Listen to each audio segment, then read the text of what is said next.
So, your uncle. What's wrong with him? He's possessed. As in the devil? Something like that. He says a dark man is following him, watching him at all times. What do you make of it? It's nonsense, of course, but I'd be lying if I said it didn't bother me. You see, it runs in my family. Possession? No, Detective. Deteriorating melancholy. Practically every member of the Hartwood family is driven mad before they grow old.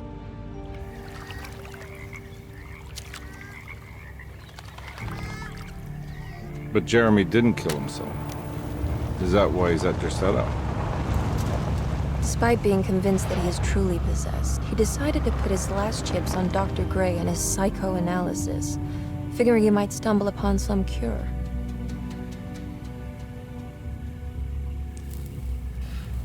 You mentioned a letter. I received a disturbing letter from Jeremy accusing the staff and all the other patients of being involved in some cult.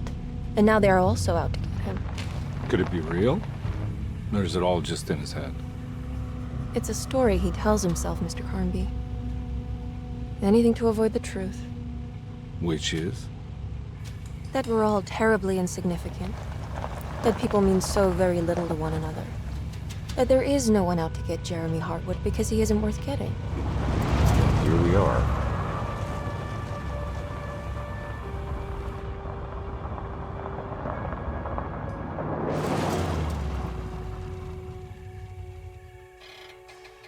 My uncle's not well, Mr. Carnby.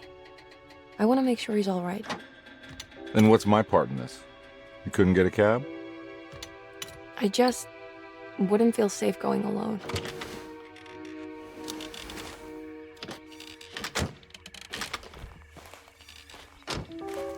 Did you bring a gun? Yeah. You think it'll actually come to that? No. But you might need to wave it around depending on how agreeable the staff will be. What exactly are we gonna do when we find Jeremy? I don't know. Let's just find him first.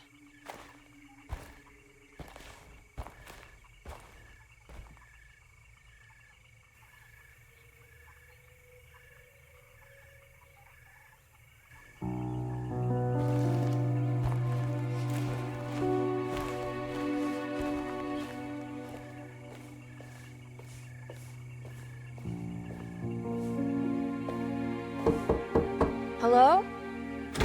Hello? Looks abandoned. It can't be. There has to be someone around. Wait here. I'll go around back.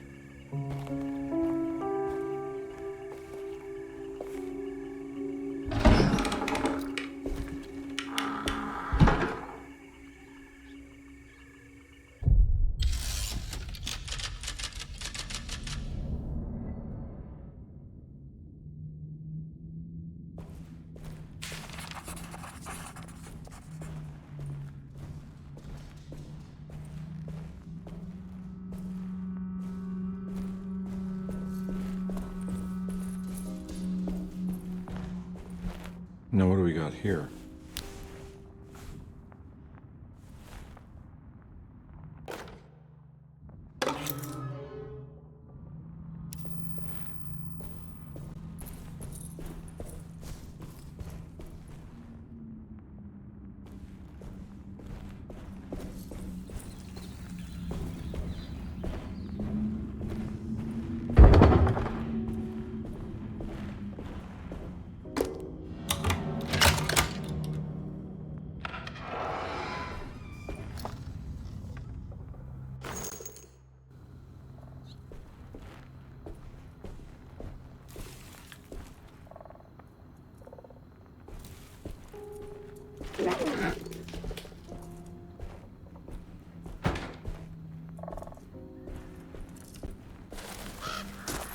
Nah, I'm not getting in there.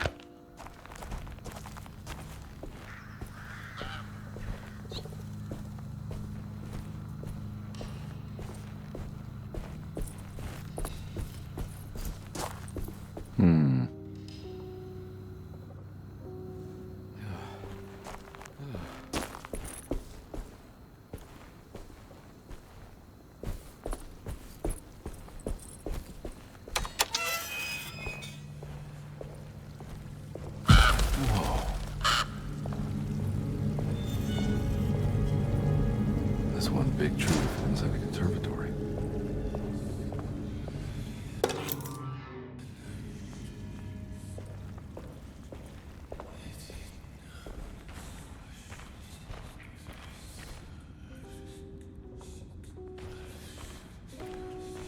Huh? What?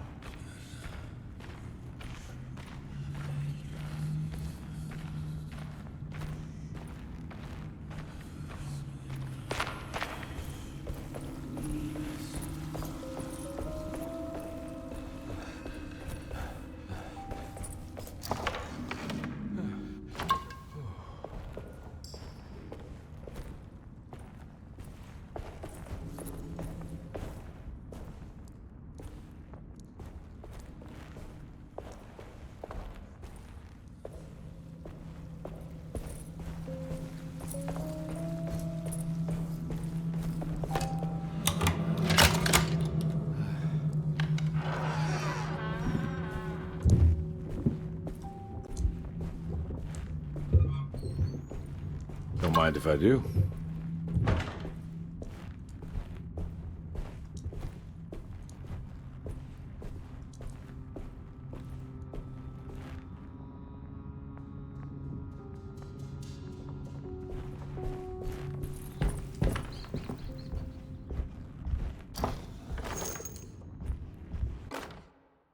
Every day your silence weighs a little heavier. It's been a difficult year for everyone, and many have lost all hope. I read in the papers about people suffering. Pictures of dust-covered landscapes without a drop of water. I wish I knew if you were still tending the earth or if you had turned your back against us. I have started to look for help elsewhere. I pray you will tell me if I am going down a path that you find disagreeable.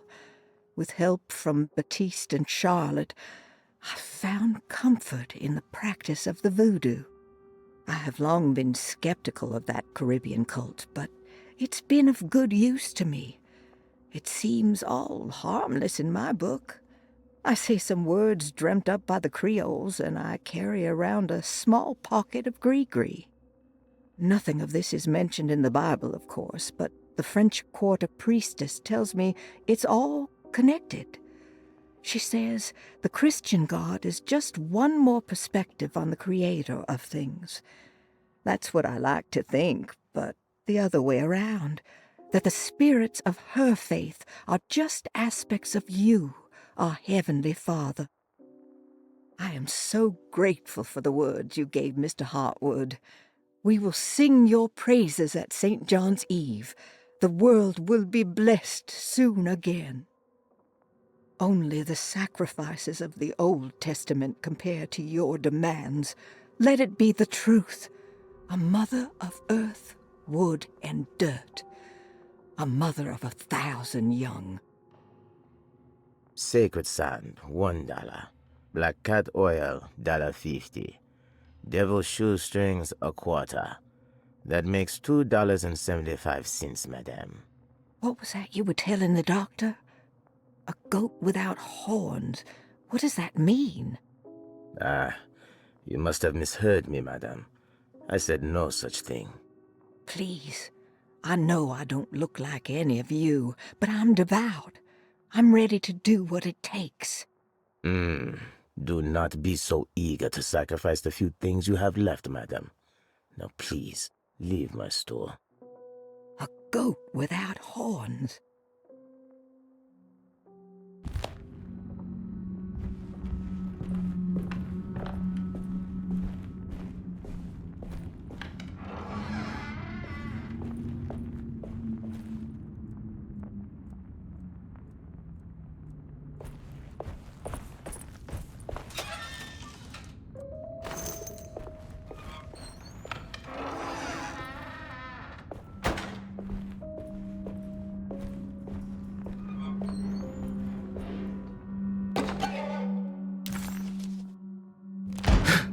What was that?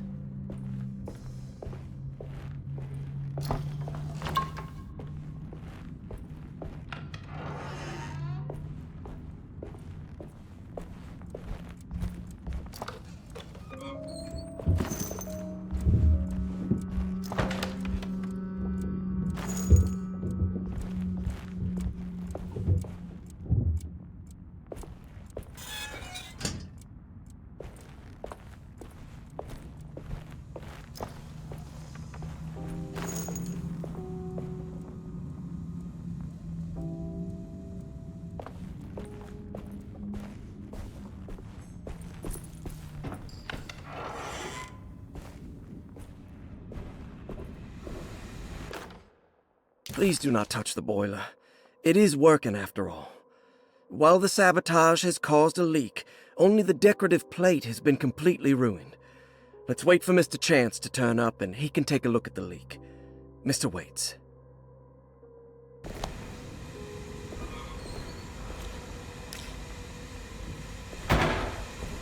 Huh.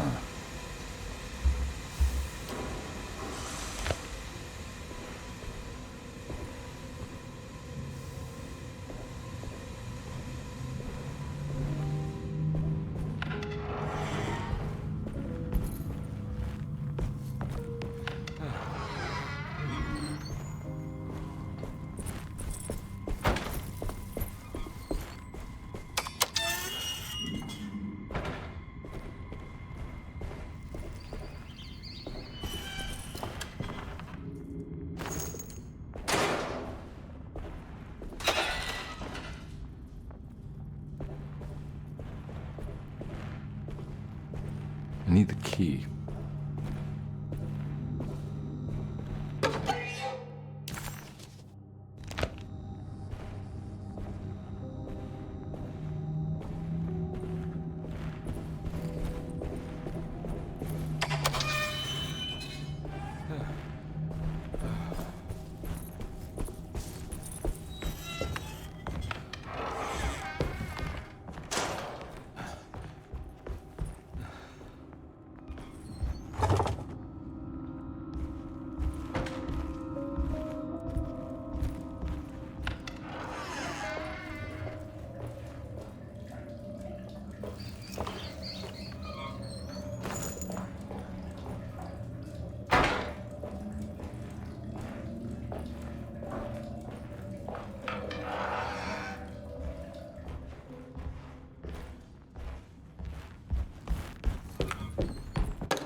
Hey.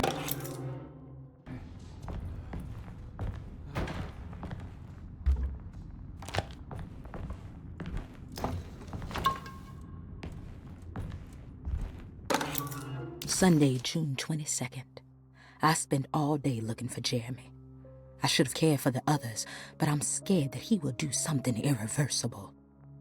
Cassandra is upset that I didn't give her the latest shipment of pain medication that Waits brought from the post office yesterday. I would have given it to her, but the company didn't send a new key this time around, so the box is just sitting there on my desk. They must have figured we had plenty of their gimmicky keys by now. I only remember seeing one lately. Grace was playing with it inside the grand parlor. Unless it turns up by itself, it will have to wait. I have to figure out where Jeremy is. I think Jack knew something. That dog of his found a strange rot permeating the house. She's showing us, he said. Like those blots and streaks of fetid rot was talking to him.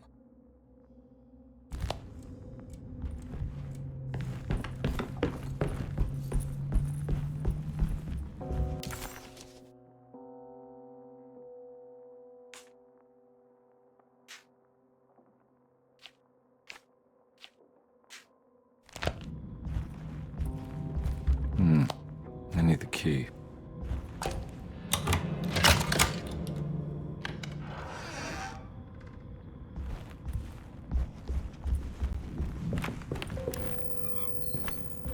It's wedged shut.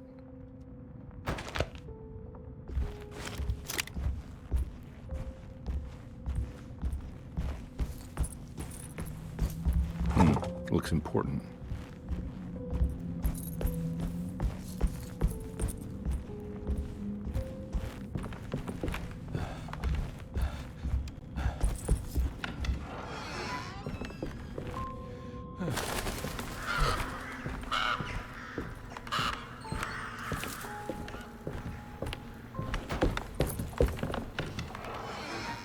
Oh. I need the key.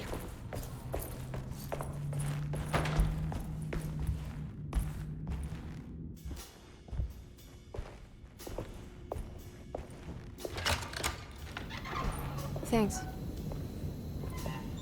What are you doing? Who are you? Whoa, pardon me, excuse me. My name is Edward Carnby, private investigator. I hope you don't mind we let ourselves inside. I do mind. This is private property. You can't just barge in here. I'm sorry about all this, but I'm looking for my uncle. It's urgent, and no one was answering the door. We can't hear you knocking anymore. None of us can. Who is your uncle, darling? Jeremy. Am I right? She has that Hartwood gloom, doesn't she? That's right.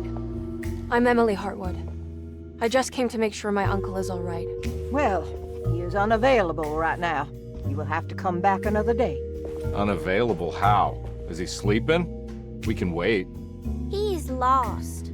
Don't I know you from somewhere? Who's your man again, Miss Hartwood? My name's Edward Carnby, private investigator. Splendid. Enough! All of you! Get back to your rooms! McCarthy, keep your eyes on the child. And you two, please leave immediately. Look, we're not here to cause any trouble. Just let us see the old man, satisfy the curiosity of my client here, and we'll be off. Jeremy has gone missing. There's no need to worry, but it might be some time before he turns up. The whole staff is looking for him. What? He ran off? I don't have time for any of this. Please, come back tomorrow. All right, in that case, we'll just wait in his room. You don't mind, do you? It's upstairs, right? Wait, you can't. Don't worry, we'll be discreet. In the corridor. It's the first door on your left. I'll tell Dr. Gray you're here. Excellent. Thank you, madam.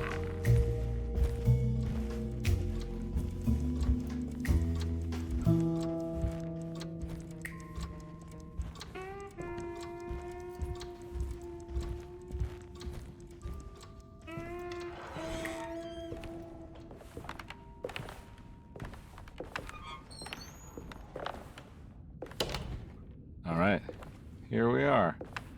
Let's look around. See if we can dig up any clues.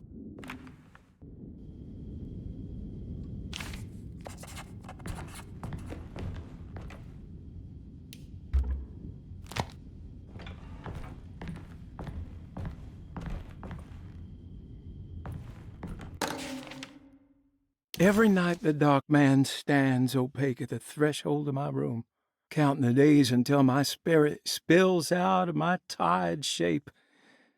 Only his pallid mask shelters my remaining sanity.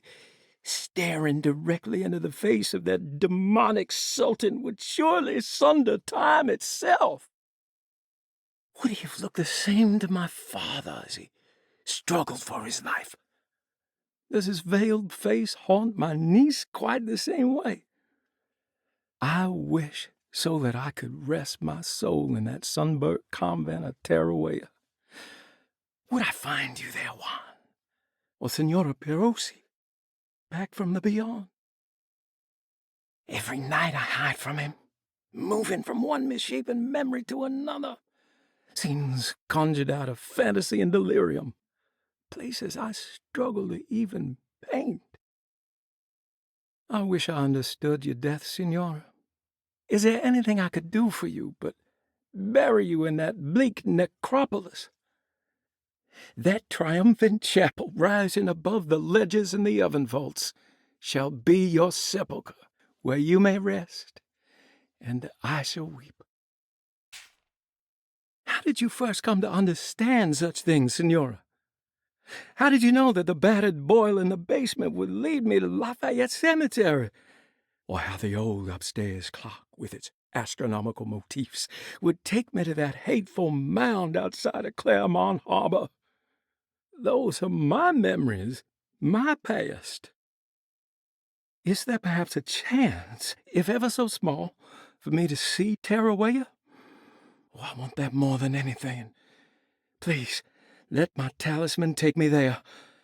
Let me sit with Juan under his Bodhi tree. Despite having sold me that talisman, Miss Jackson, the voodoo priestess, revealed none of her secrets to me. That's why I had to travel to Tonka.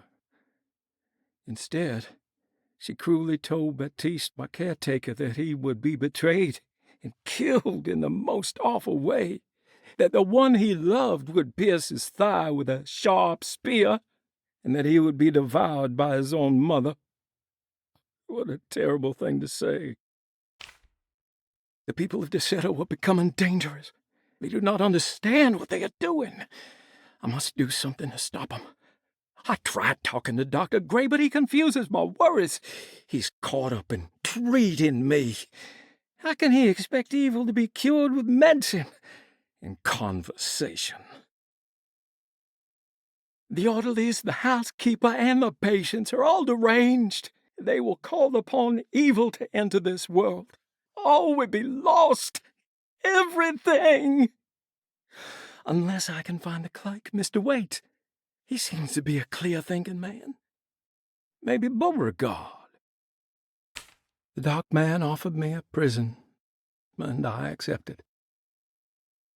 I signed that miscarried contract and entered the dark pact. Everyone is safe, except for me.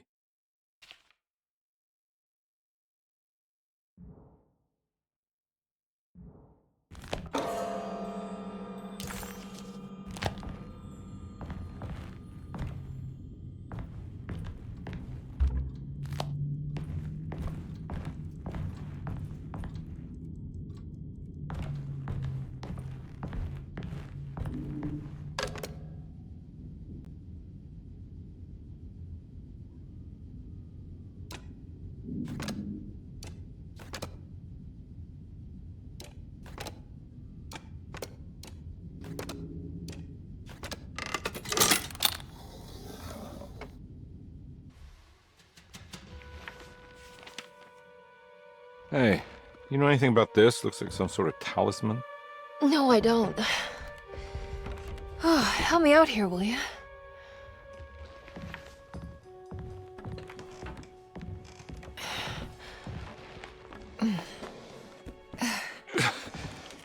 I would kill the guy, throw some of this stuff out.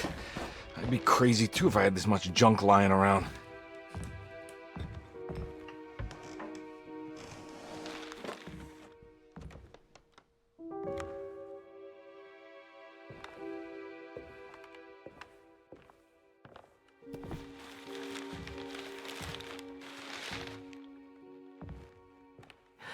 Oh, wow. That's striking. I want to save this one.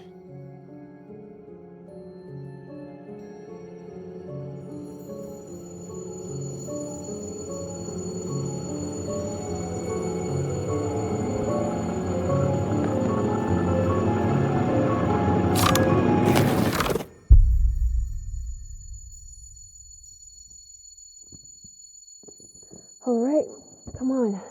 I want to go see Dr. Gray.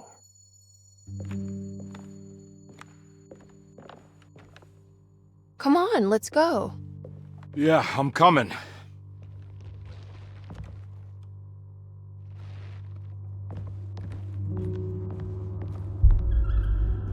Miss Hartwood. Emily?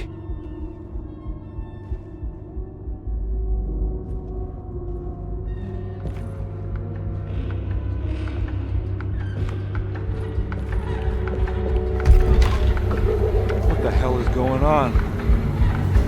Where am I?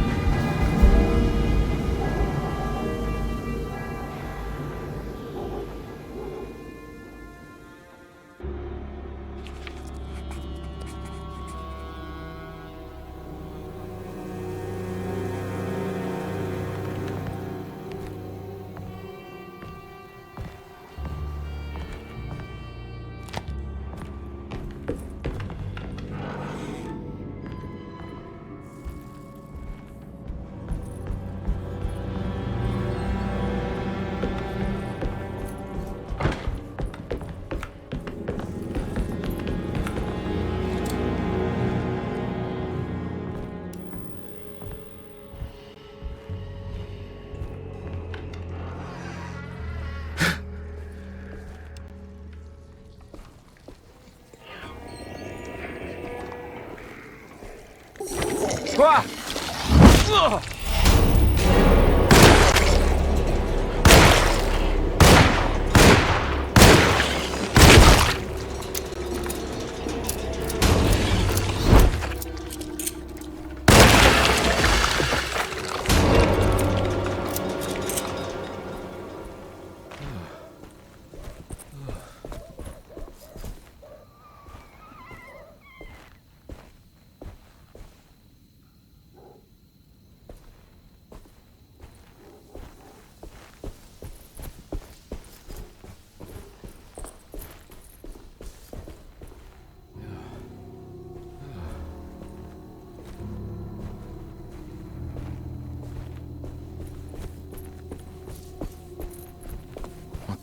is going on?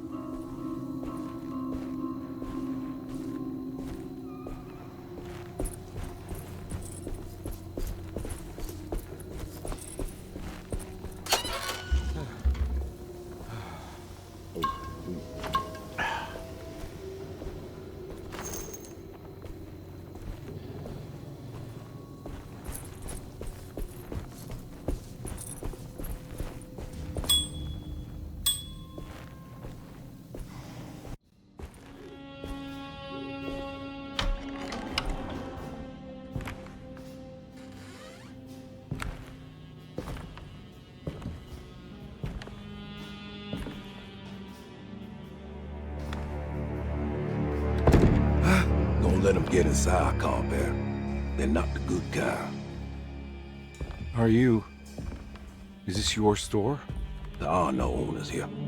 We both strangers in Jeremy's story. Jeremy did this. How? The pact with the dog man. Jeremy warned us, but we didn't think much of it. I'm Detective Edward Carnby. I was hired by Jeremy's niece to find him. Oh, yeah? How much she paying you? $150. She's sure getting her money's worth tonight. Are you a thinking man, compare? No, not if I can help it. You know, I think Jeremy's hiding in a way we can't find him. He has this juju necklace that guides him. The talisman? That's right. It's some magic charm he got from Miss Jackson down the street. The voodoo priestess? You know surprising things, compadre. Yeah, the Mama Loa. Here, take the key. I locked the gate to save her place from all the ghouls and goblins getting inside. Maybe if you go there, you can find some clues to show you the way. Thanks. I'll have a look.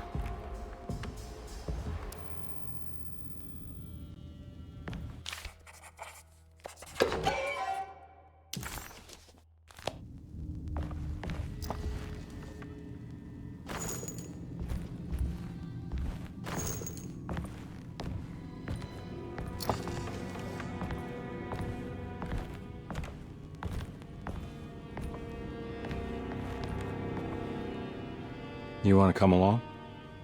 Nah, I'm gonna stay here for a while.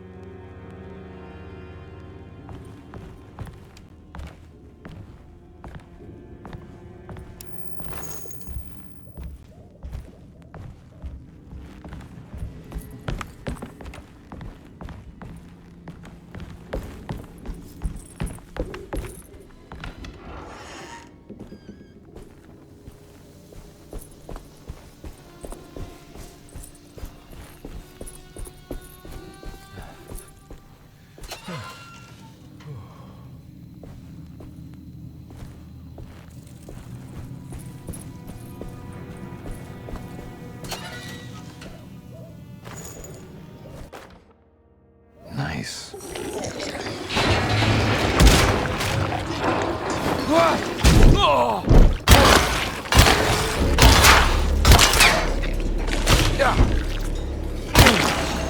My weapon broke.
Oh. Ah!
I recognize this place. It's Miss Jackson's seance parlor.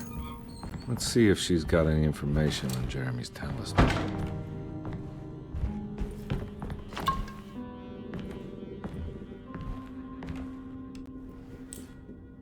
It's the talisman, like the one in the painting.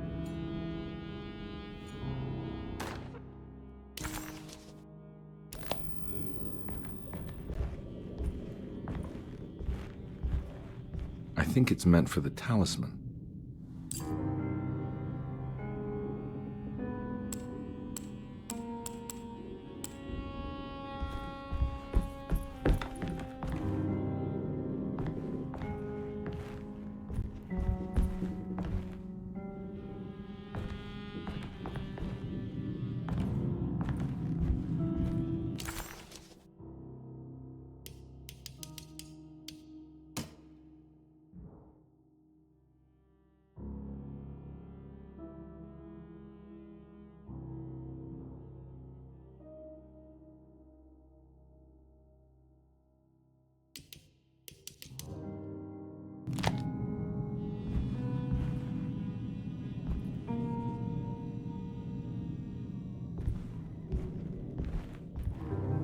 I think it needs numbers, like coordinates.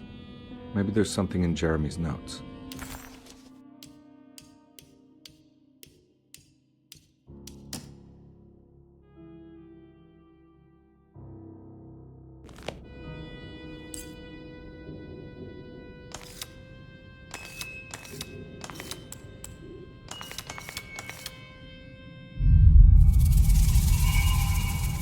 It's showing something. A place? Where is that?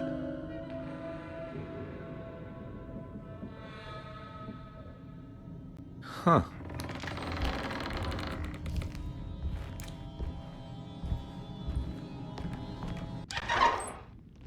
Detective, I was wondering when you were going to show up. Mrs. Thompson told me you were here. I understand you are working for Jeremy Hartwood's niece. Yeah, I guess so. I mean, you're not wrong. We came here for her uncle. I just didn't expect... I didn't expect this. You are Dr. Gray, right? That's right. You don't happen to have some identification, Detective. I'm not keen on having strangers prying into my business. Oh, Detective Edward Carnby, Decatur Street, New Orleans. Enjoying the Vieux Carré, Detective? Those old French quarters, the voodoo people, the gangsters. I'm sure you live an exciting life. Well, it's not quite like the stories, Doc. Just trying to make a living. Aren't we all making a living? Well, Welcome to Derceto, Detective. I hope your time here will be useful. Now, what can I do for you? Why don't you tell me where I can find Jeremy Hartwood? Why wouldn't that make for a short visit? I wish I could tell you, but I'm afraid I don't know. A drink, Detective? Anything brandy.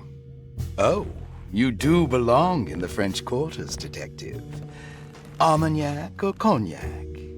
You know, just give me the cheap stuff. I'm not much of a connoisseur. Having low standards is not a virtue, Detective. Let me see if I can broaden your perspective. What can you tell me about Jeremy? I wouldn't want to go into details about his condition. Doctor-patient confidentiality. I'm sure you understand. Sure, but he is crazy, and he's gone missing. Why? Here, try this.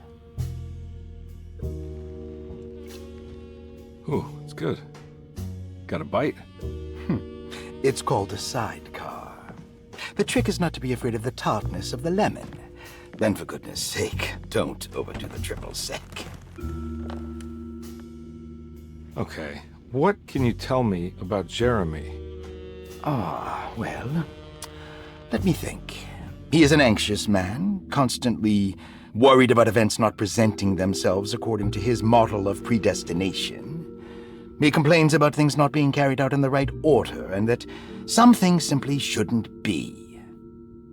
Is any of this helpful to you? Not really. I was hoping for some direction where to look next. I'm sorry. I have nothing for you then. You should talk to my orderlies. They have been looking for him for a while now. I'm sure they would appreciate your help. Yeah, I ran into Batiste earlier. Come to think of it, he might have given me a lead. Oh, excellent. So your investigation is already underway. I'm gonna go, but I'm sure we'll meet again. Looking forward to it. Safe returns.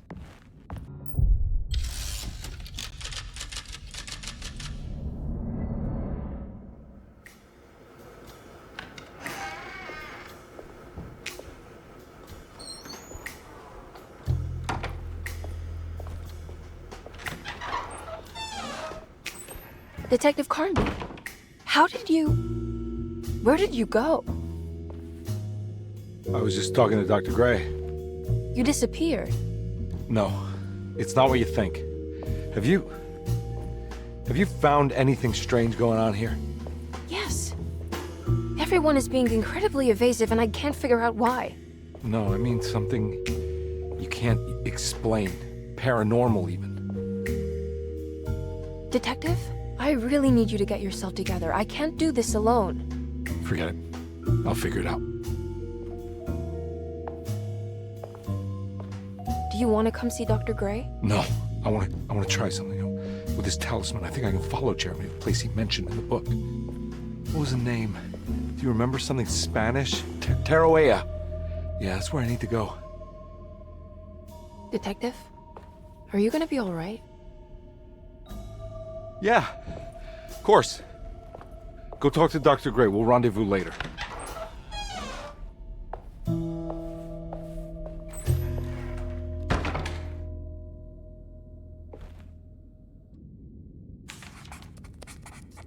This talisman brought me back from the French Quarter in the blink of an eye.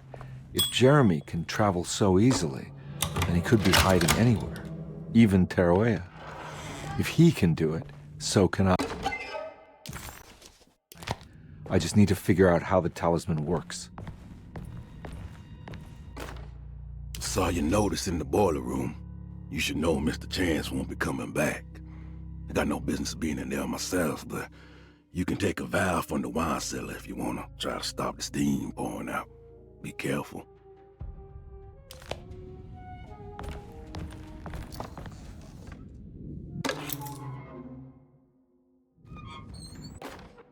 Dr. Elmore Lee Gray is Derceto's chief doctor. Accounting and all administrative work is handled by me, Paul Waits. Magdalena Thompson, or Mags, is responsible for the household.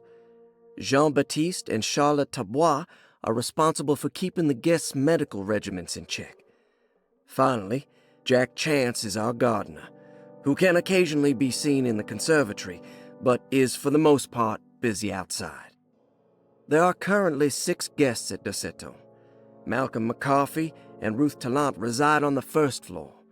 Jeremy Hartwood, Elisabetta Perosi, Grace Saunders, and of course Cassandra Beauregard live on the second floor.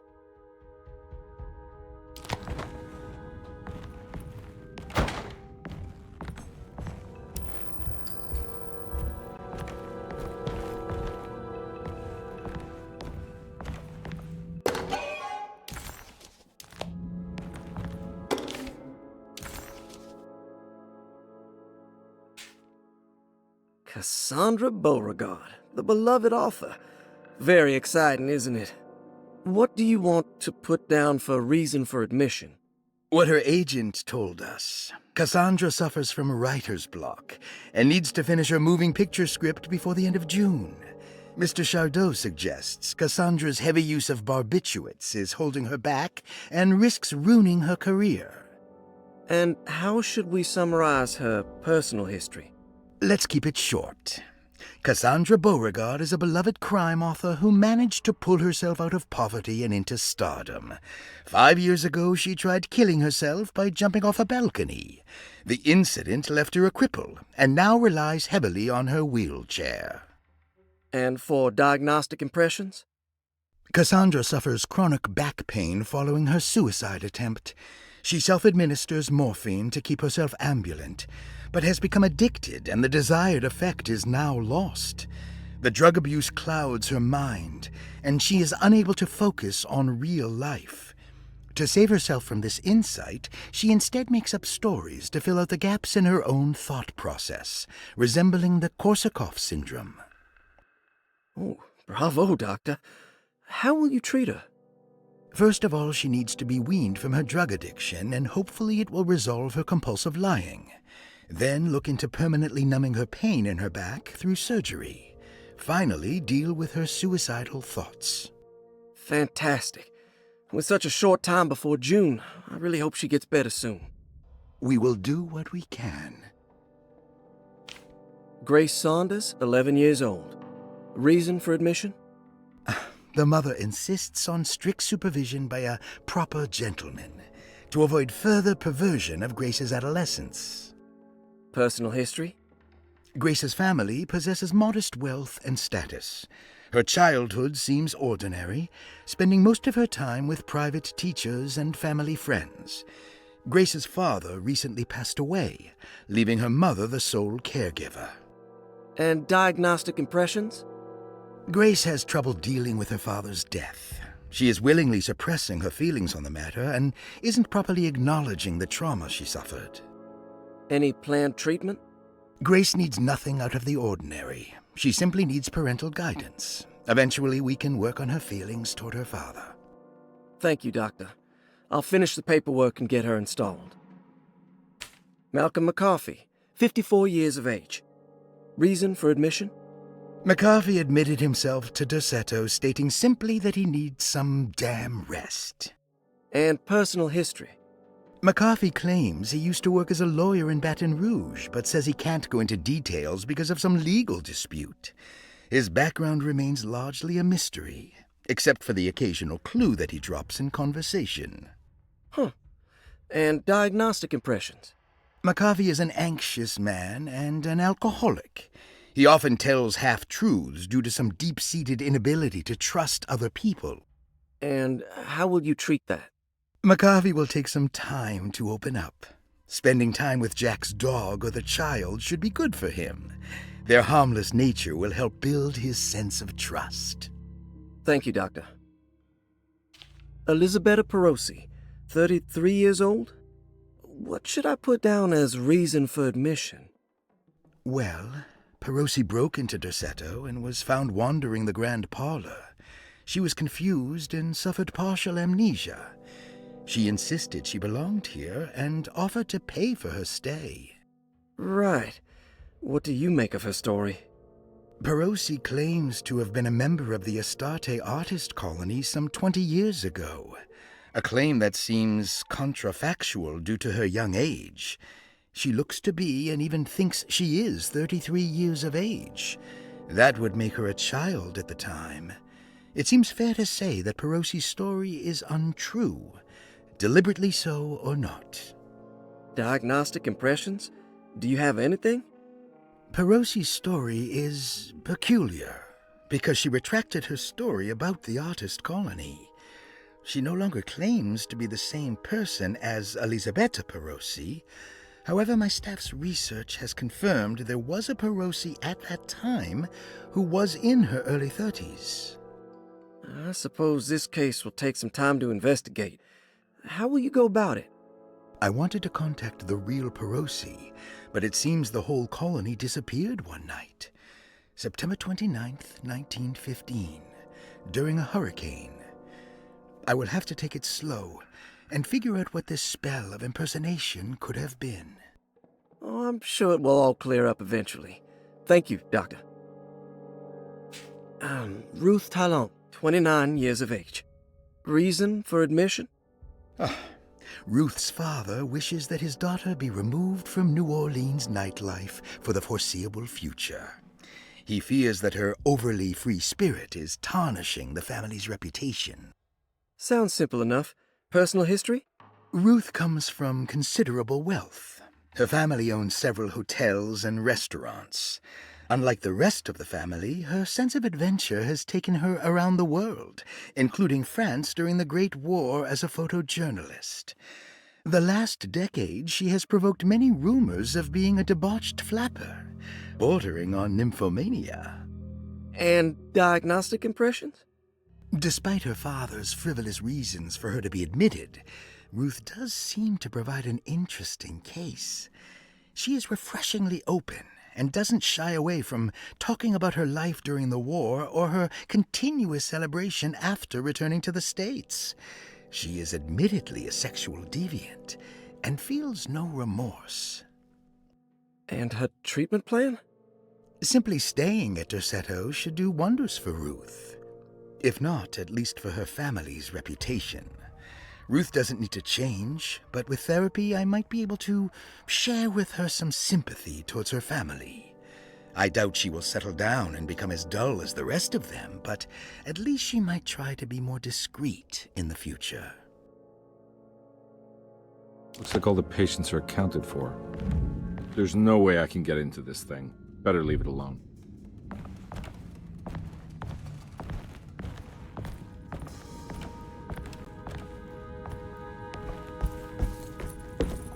I need the key.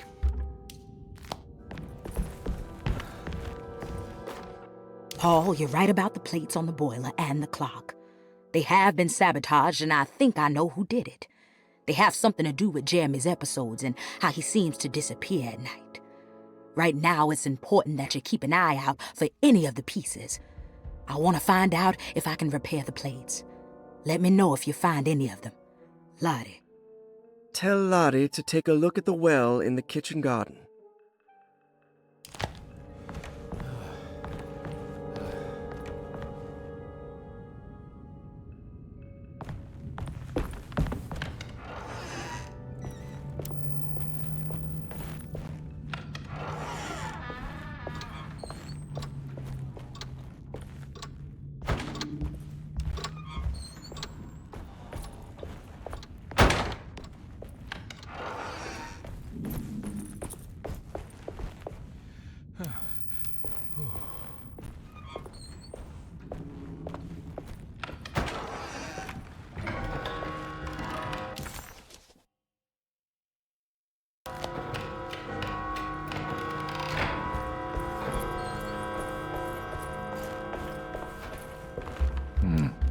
I need the key.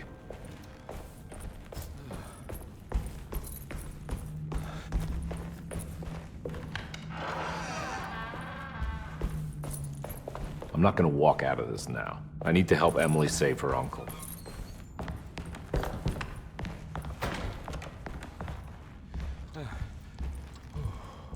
Oh.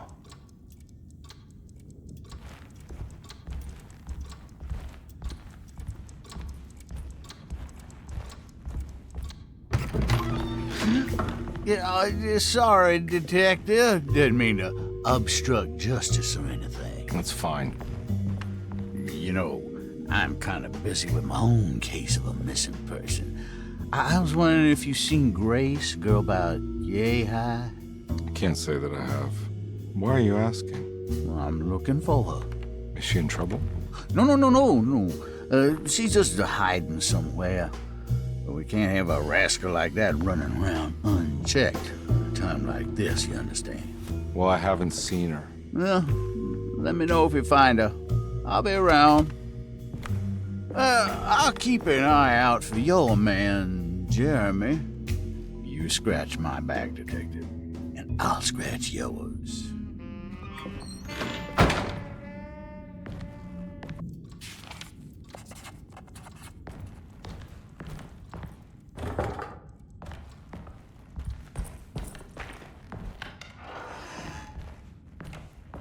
Looks like everything's back to normal here.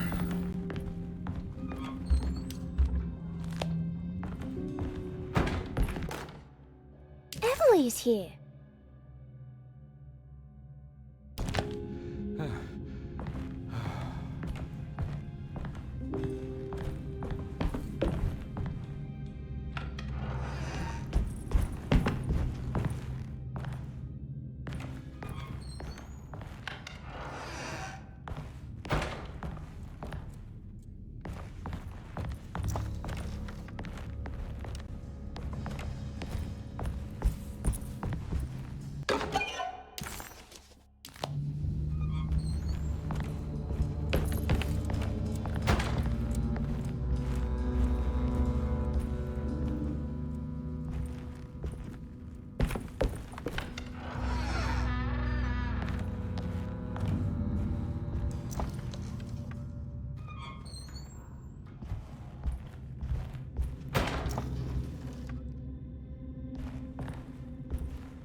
Huh.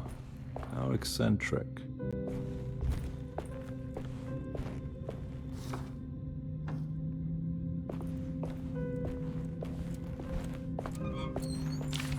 The Ostadte Artist Colony. I remember hearing about their disappearance. Must have been 15 years or more now.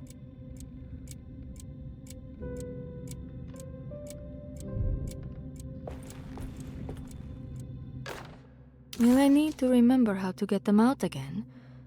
They are locked up for good reason. I am sure she is still able to whisper the answer in the ears of the wrong people. But not for long. I will see her burned soon enough. That black goat will be sacrificed to put an end to it all. Then it will all be over. No more Derceto, and sadly, no Ostadte. Those good pirates of Pontchartrain. May you still sail the lake, until you find the shores of Hali.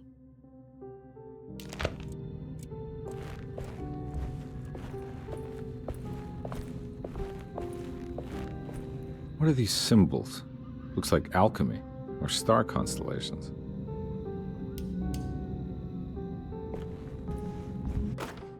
I did it! I crossed the thresholds to my intended destination without a focusing device. My talisman now knows these roads, and I have no need for the plates. I can find my way to Lafayette as easy as I find my own room. I visited the grave of my father and seen the oven waiting for me. Thank you for opening these doors. I now must summon my courage and go back to that hateful mound outside the oil rig. I hope you'll be feeling better when I return. Jeremy.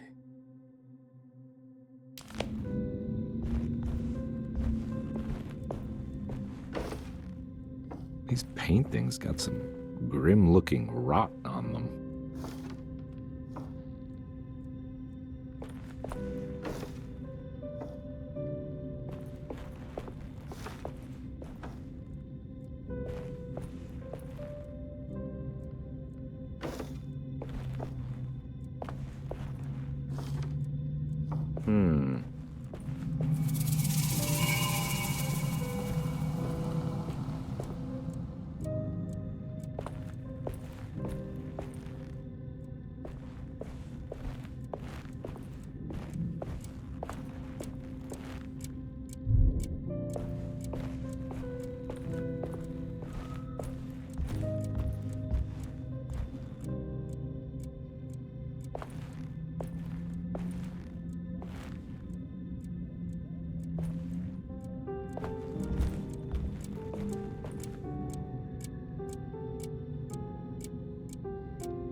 Got it.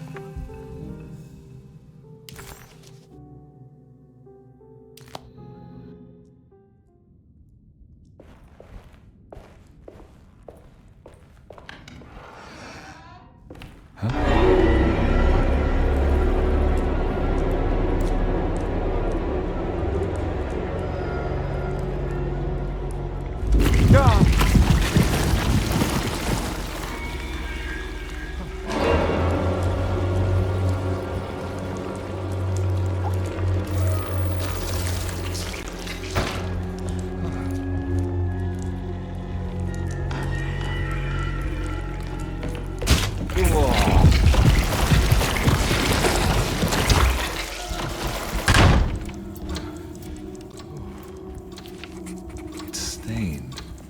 Looks like some kind of... What happened? This must be the clock that Jeremy wrote about in the commonplace book. Huh. Looks like the plate that held the talisman in the seance room. But it's broken and missing some pieces.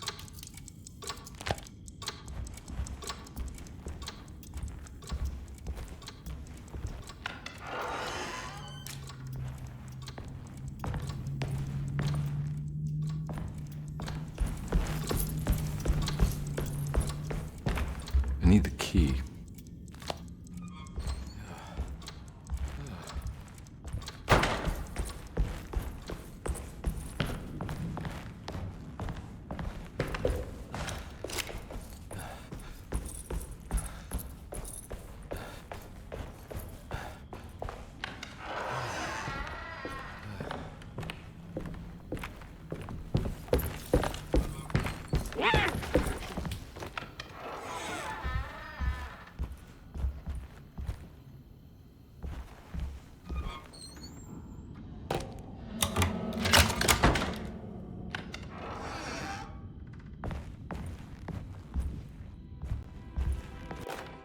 Lost Plantations of Louisiana, Thierry Briclot, 1917. Derceto was a small plantation on the eastern shore of Lake Pontchartrain. The land was considered difficult for industry and was sold for only $30 to Elijah Pickford in 1818. Pickford employed hundreds of workers from nearby New Orleans to clear the woods and build a small plantation mansion facing the lake with a striking Greek Revival temple facade. Derceto kept a modest production of Barrique tobacco and indigo that persisted up till the Civil War. During the antebellum era, Derceto was the source of many rumors concerning voodoo and witchcraft. People who traveled the lake reported seeing people dance at night in front of bonfires, bleating and wailing. On June 17, 1862, Captain J.W. Norton of the Union Army recounts leading a raiding party from ships anchored in Lake Pontchartrain in order to seize control of Derceto and free the slaves working there. The captain was surprised to find the workers fighting back with unprecedented zeal. Norton's account describes these men and women as enraged with fanaticism. Pickford reportedly tried to placate the raiders, but was shot in the confusion. Captain Norton left the mansion burning and retreated to his ships with his men. Derceto was left in ruins for several decades. The ownership of the land was long disputed and returned to the Ledoux family in 1901. Several police reports were filed during the following years as the Ledoux tried to get rid of a camp of squatters on their land. The police made several visits to remove the trespassers, but the people kept returning. On November 1, 1907, Inspector Legras of the police charged a deadly attack in order to save several children kidnapped by the squatters. Many were killed, and even more were jailed. The following year, Ledoux rebuilt Derceto, incorporating the surviving stone foundation and adding a magnificent wrought iron conservatory. The farmland had been reclaimed by the surrounding woods, so it was no longer profitable to use as a plantation. Instead, the house was turned into an artist's colony. The Ostadte Artist Colony was a successful group of artists, including figures such as painter Heinrich Cassel and poet Nora Keith. The group was also known for their beloved Mardi Gras crew called the Pirates of Pontchartrain. On September 29, 1915, a tropical hurricane tore through Louisiana, causing Lake Pontchartrain to flood New Orleans. Due to the remote location of Derceto, it took almost 2 weeks for outsiders to learn that the artist's colony was abandoned. The 12 residing artists had all vanished without a trace. The empty mansion of Derceto still stands on the shore of Lake Pontchartrain, with much of its temple facade intact. The Ledoux family currently has no intention of repairing the house.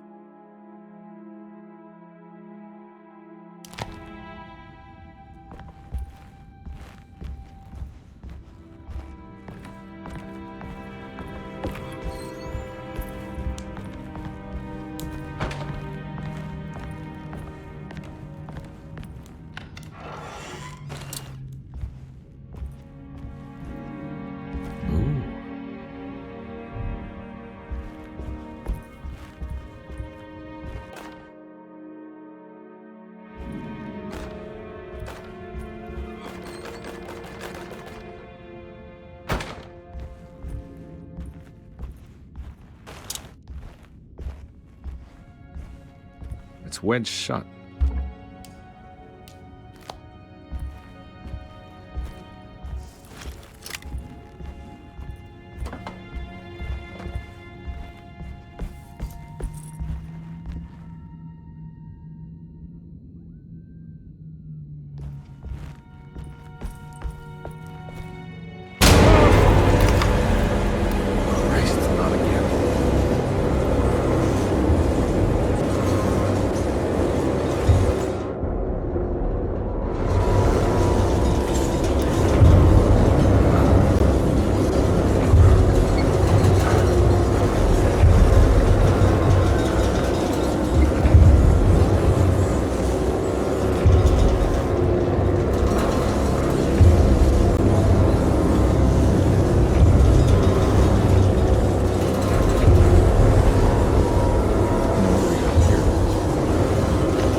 This can't be real.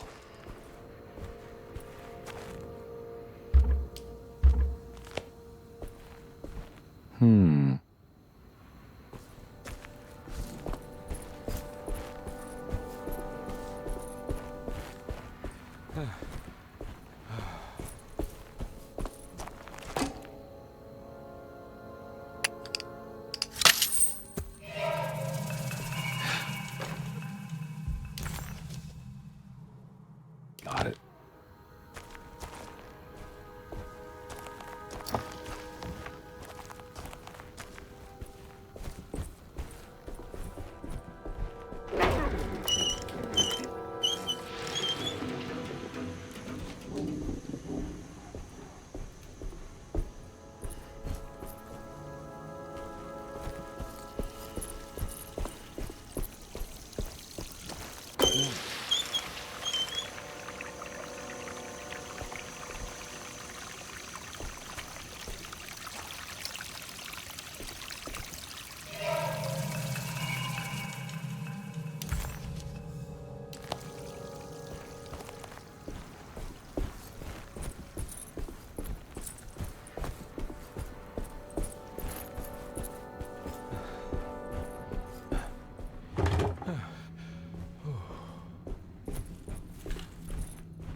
think I've seen this somewhere.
I think the clock broke. Or maybe it just stopped at a very precise place.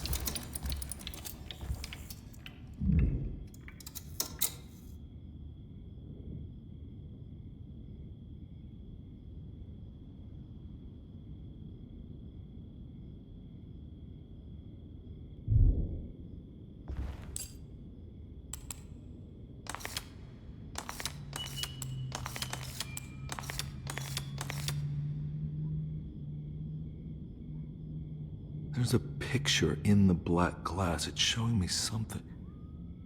It's the hallway outside Jeremy's room.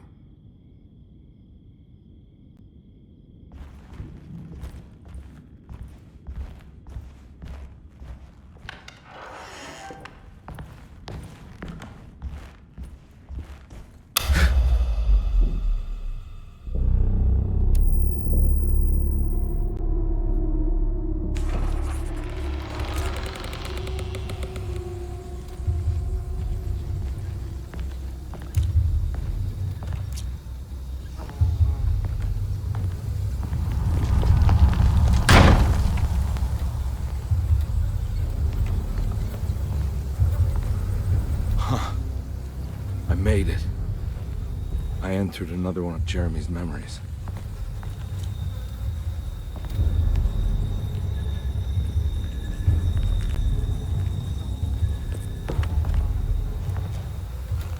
Ugh.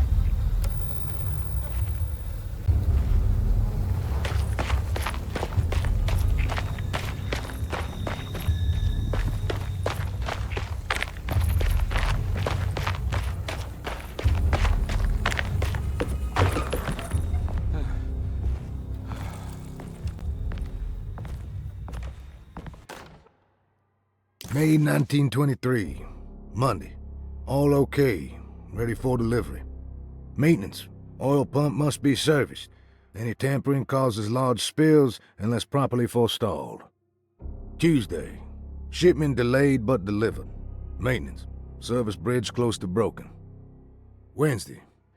Prospectors reluctantly agreed to show the burial mound to Mr. Hartwood, a painter, who read about our finds in the papers.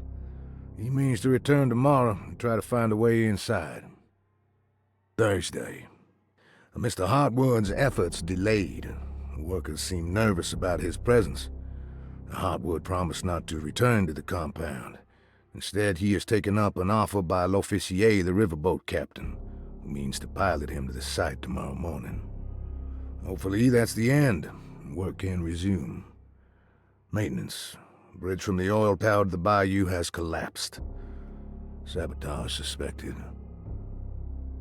This is the devil that guides us now.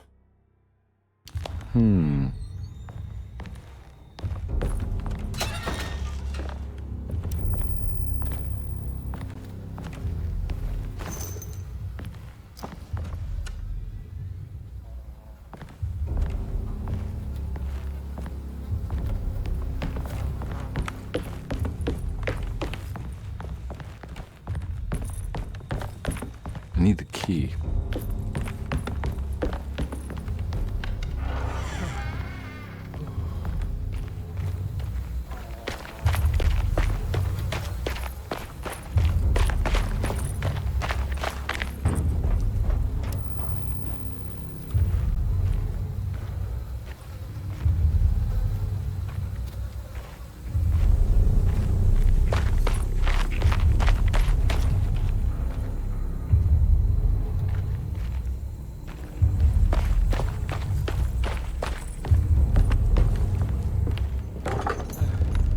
Locked.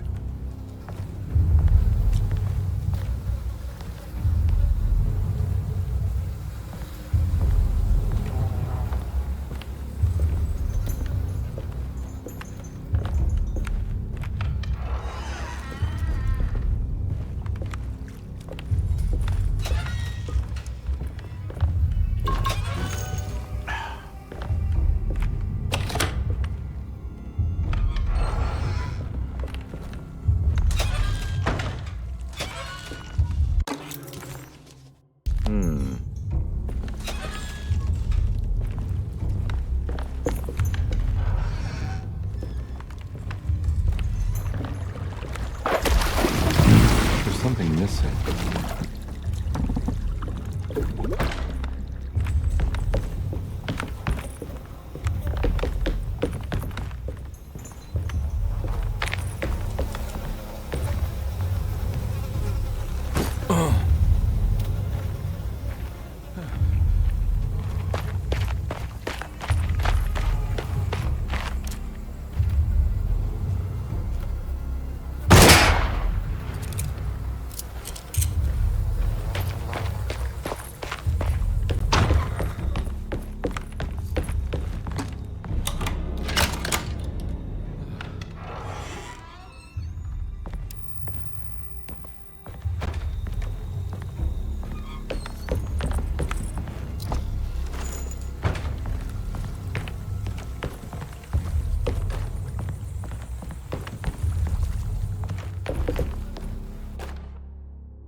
Got it.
Looks pretty weak. I just need something to break it.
the other side.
Come on, Carnby.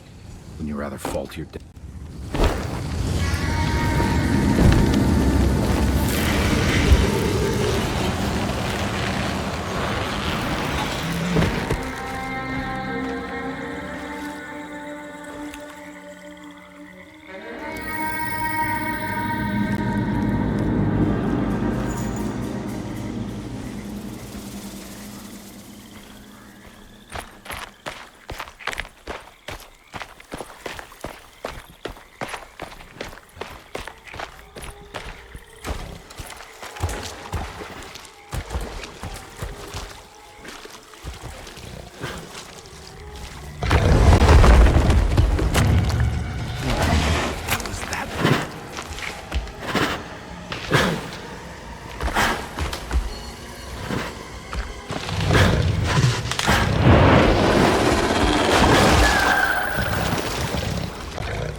It's the hateful mound Jeremy talked about in his book.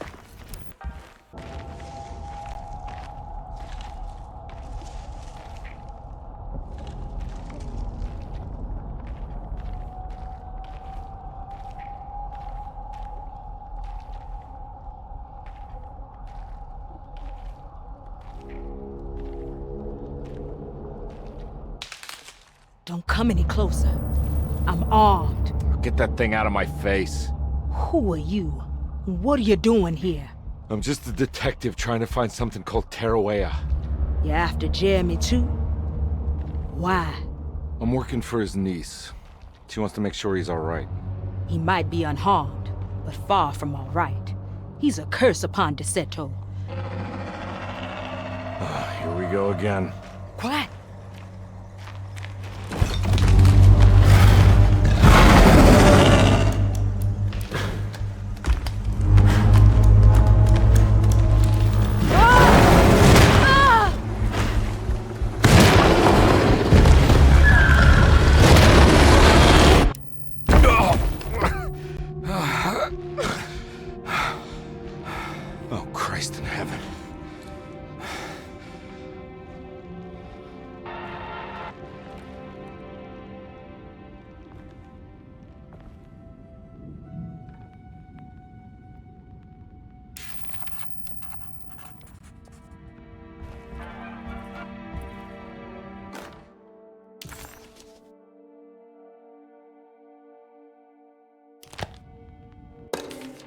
Reflections on the Power of the Verb in Certain Texts by Juan Luis Jorge. To act is in itself divine. Even the slightest movement of our hand is evidence of our soul in motion. Yet our free will is so easily overwhelmed by the dullness of everyday life. Our actions become rote and rigid, in spite of luxury and comfort.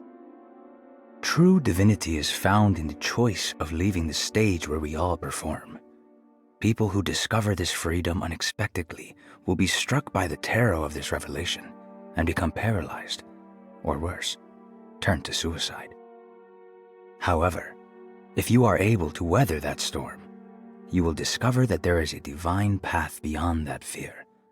There is a chance to dismount your destiny and make something new.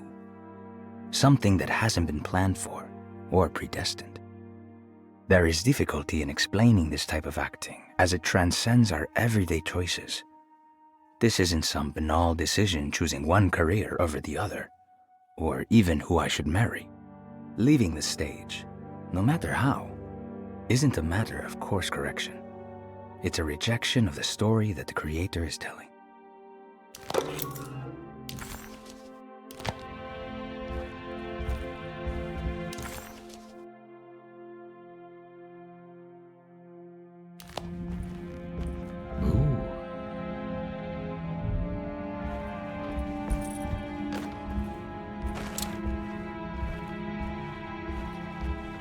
It's wedged shut.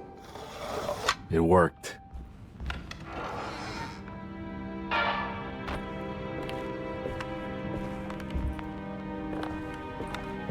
don't think I have everything I need.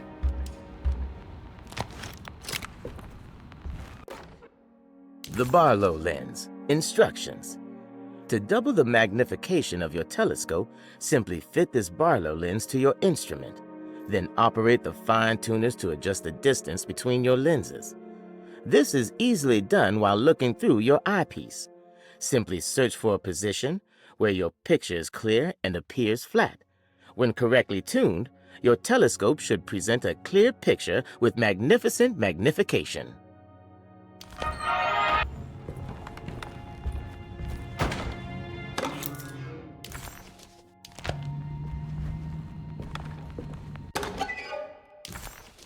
What's this?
It worked.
Jeremy?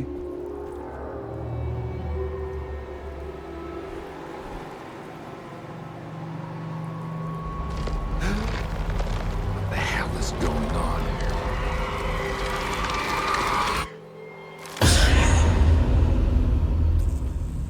Where's the body?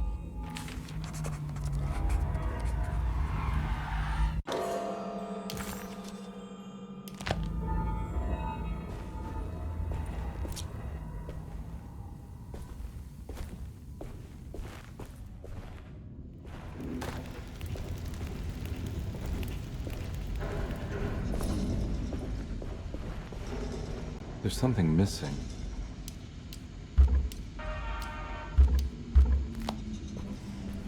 It's another plate for the talisman. Like the other one, it's broken and missing some pieces. You know, Mr. Waits, I saw a piece of the plate that Liza broke. I think she's been hiding them. She's not very good at it. She just chucked it into the little room with all the tools behind the boiler. I left it there. I didn't want to embarrass her by picking it up while she was looking. We went upstairs instead and played backgammon. I let her win, because she's so unhappy. The piece looked like the one on display in Cassandra's room. You know about that one already, right? Or is your eyesight really that fuzzy? I hope you don't feel bad about your glasses.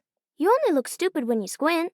Maybe if you had more eyes, you would see these things. I wish you had all the eyes you needed. Your best and favorite guest, Grace.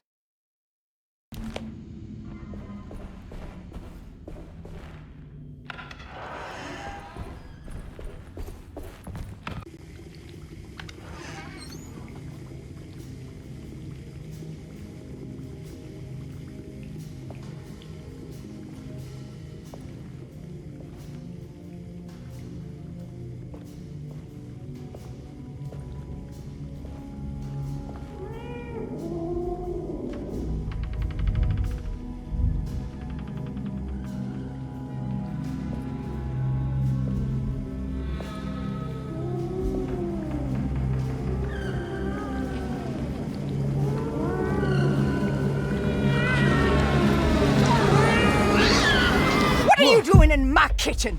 I assure you. No, I'm sorry. I promise you. Mr. Hartwood is nowhere near my kitchen, and neither should you be. Don't make me kick you out of this house. Sorry. Now get out! Yeah.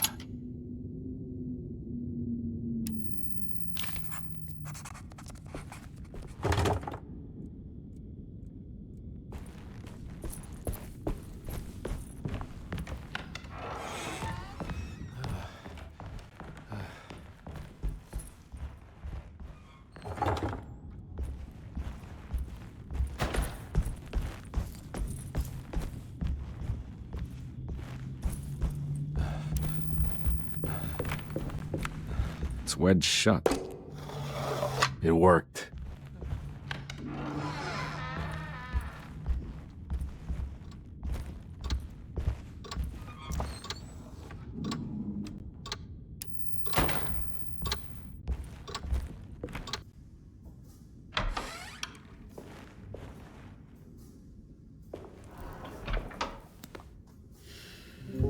Detective Carnby, how good of you to come.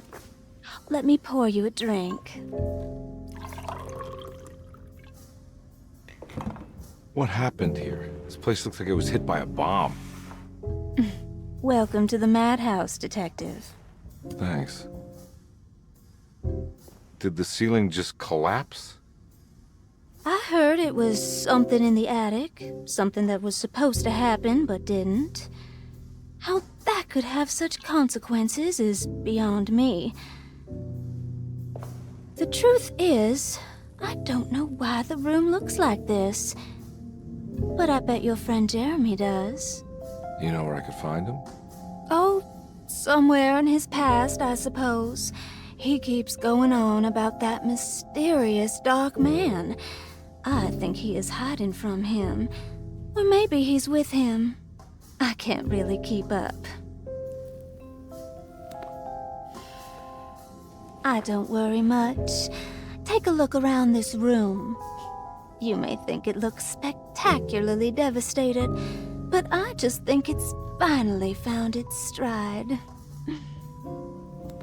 It fits perfectly with the state of this place and its loonies. The same goes for the nonsense with Jeremy. In my eyes, we finally managed to match the wild ride inside all of us. Well, I'm happy you find the evening still harmonious. I hope you don't mind me setting things right. Jeremy's business, that is. This room looks beyond my capabilities. Good luck, Detective. Hope to see you again soon. Yeah. Evening, miss.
Can I get some more of that whiskey? Go ahead, Detective. I don't think I can stomach any more anyway.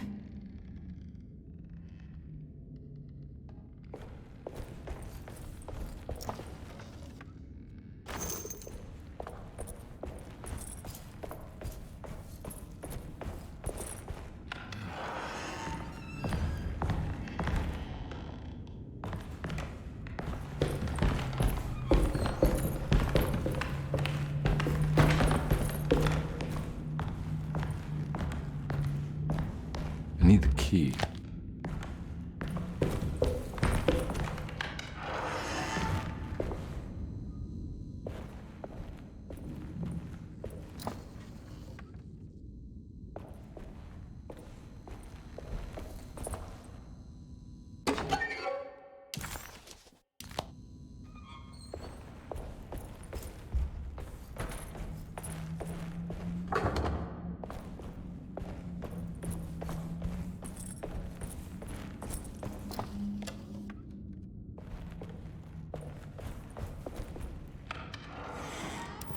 Ugh.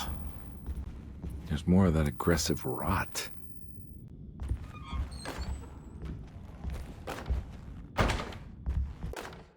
On the commonplace of evil,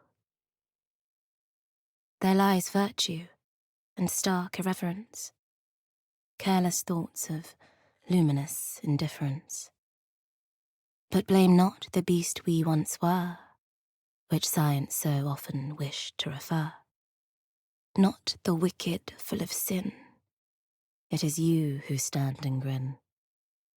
All our good intentions aside, whereupon we build our pride. Sunless solitude, follow not this corrupting light. Prophets of confidence always crashes out of sight.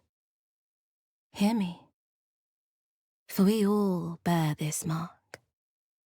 Thus we must remain alone in the dark.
Something missing.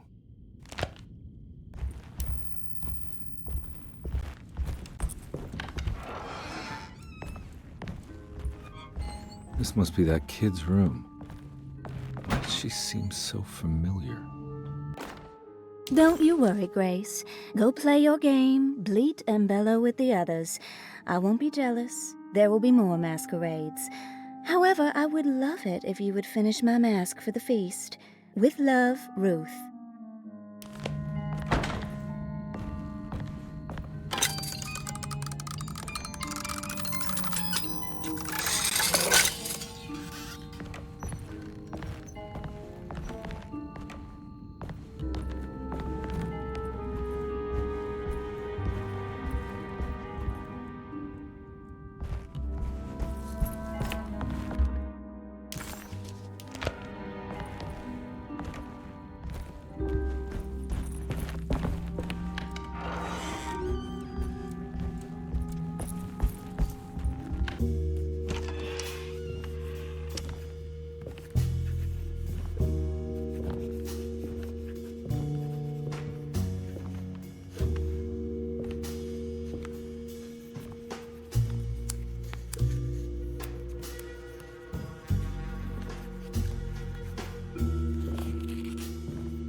What you got there? You drawing something? Nothing special. I'm just bored. Do I know you from somewhere?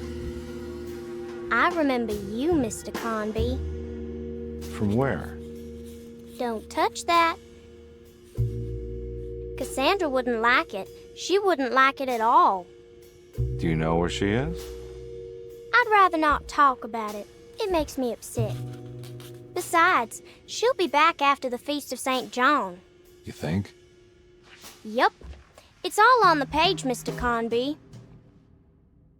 And many of them that sleep in the dust of the earth shall awake, some to everlasting life, and some to shame and everlasting contempt. All right. I'm gonna go now, if that's okay. I don't like to stay too long in the same place. Mr. McCoffey might find me. Hey. Is he mean to you? Not everyone needs to be saved, Mr. Carnby. You should know that by now.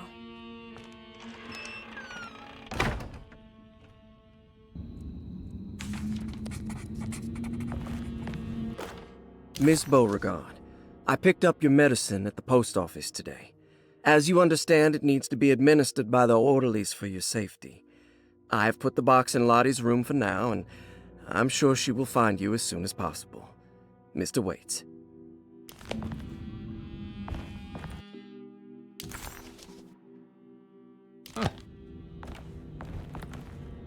So this is where Cassandra Beauregard ended up. It's another one of those strange padlocks.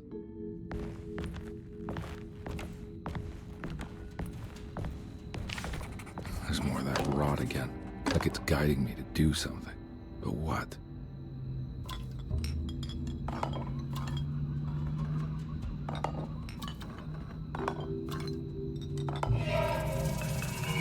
The rot made the shape of a snake. There must be something important to find here. Maybe it has something to do with the numbers on the labels.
It's another piece of broken plate.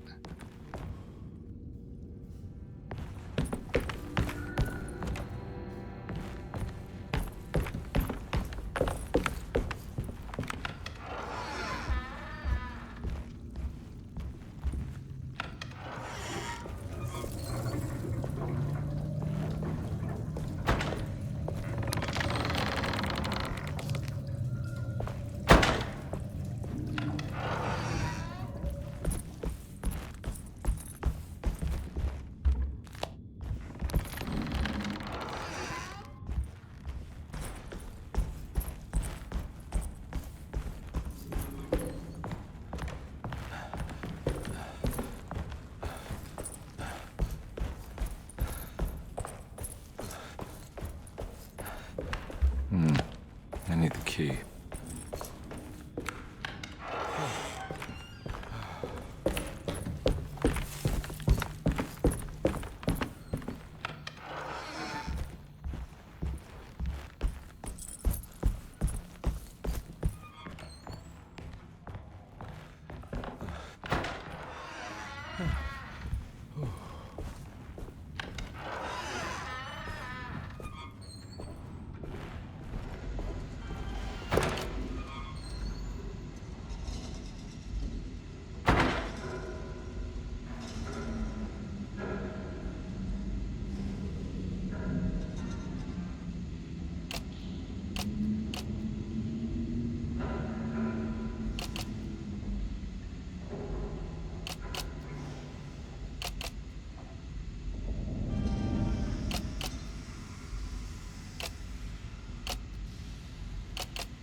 black glass is showing another room.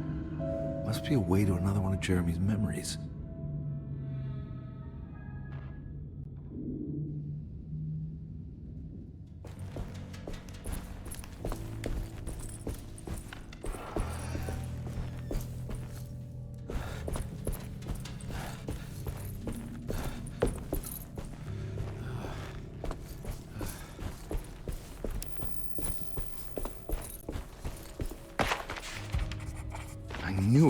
I knew it would work.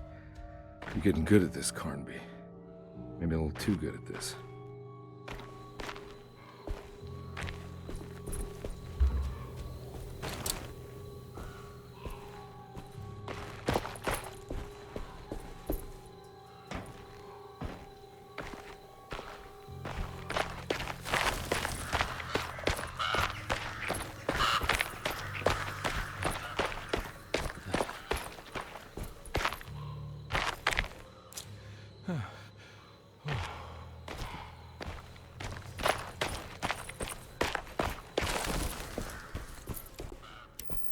Hartwood's family crypt. Emily's family must have deeper roots in New Orleans than I thought. I figured she was a Yankee like me.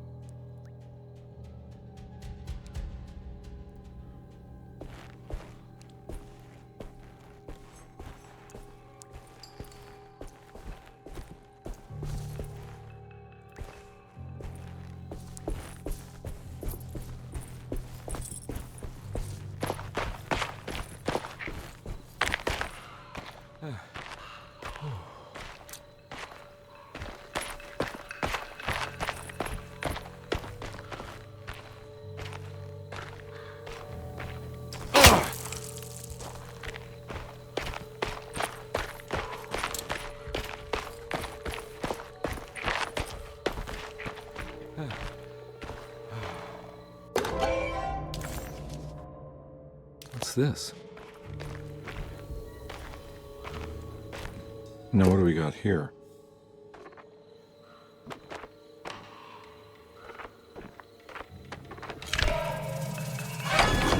Got it.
Jeremy sketched this chapel in his book, so it must be important. Looks like I'll need more medallions to open it, though.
Too many of them. I gotta get out of here. Ah!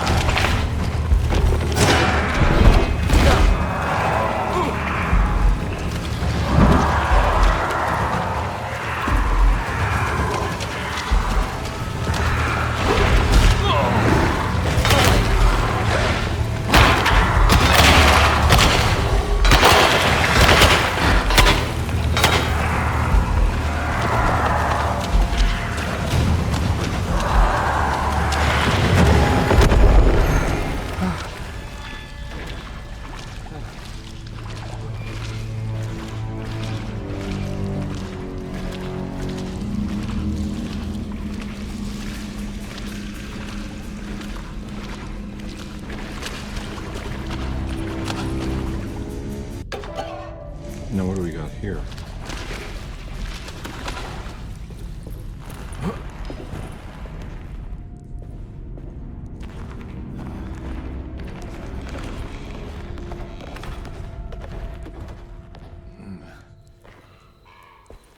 Thank God that's over.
Please don't touch her. Jeremy, what are you doing here? Everyone's looking for you. I know, it's all a big mess. No one understands. I'm just trying to keep evil at bay. Just for a little while longer. You've got to come back with me. Your niece is waiting at Derceto. Emily? Why would you... My letter. Keep making it worse. What is going on, Jeremy? How is any of this happening? I made a terrible promise with someone. The Dark Man. Who is he? No, don't say his name. He can hear us. He's always listening.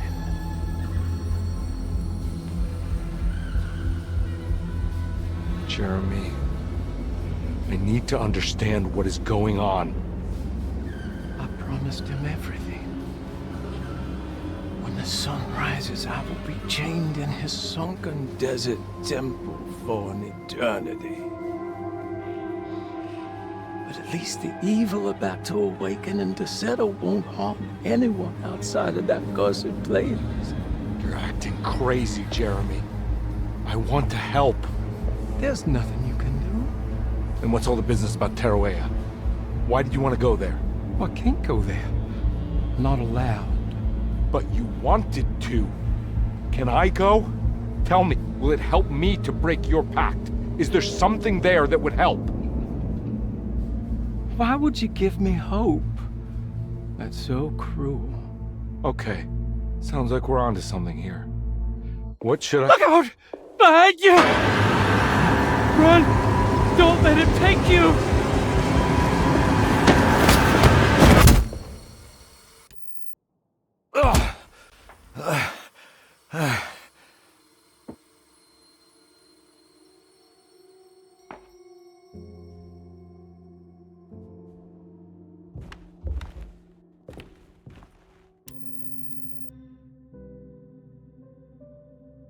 I've seen so many strange occurrences lately. Memories explode into existence and then burn out like tired glass bulb filaments. Dreamscapes crash down from the stars and sink into the sea. Doors that lead to nowhere and absolutely everywhere at once. With all this reverie, I want to think there's a chance that you found a way to remain alive in some way I cannot fathom. Just like I've learned to navigate with my talisman. Maybe you, with all your knowledge, you somehow knew a way to find me again, perhaps in Terrawaya. All my love, Jeremy.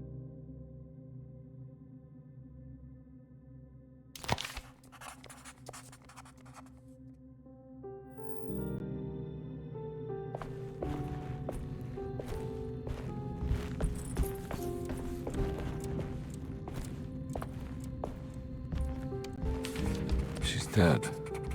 No matter how she died, she looks peaceful now.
I need the key.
Telescope lens.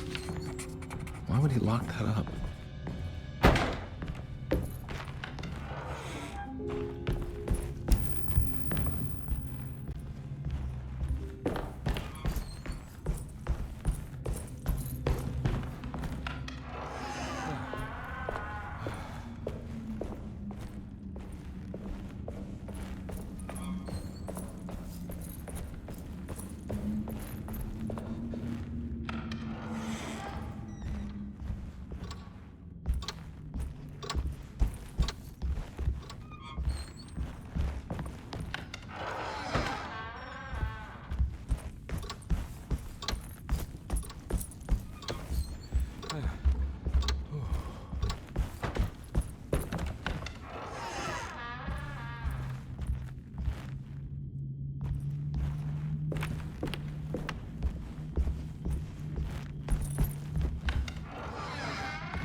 Whoa.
Whoa, what's going on? It's dialing in something all on its own and it's showing the way to another memory? Where is that?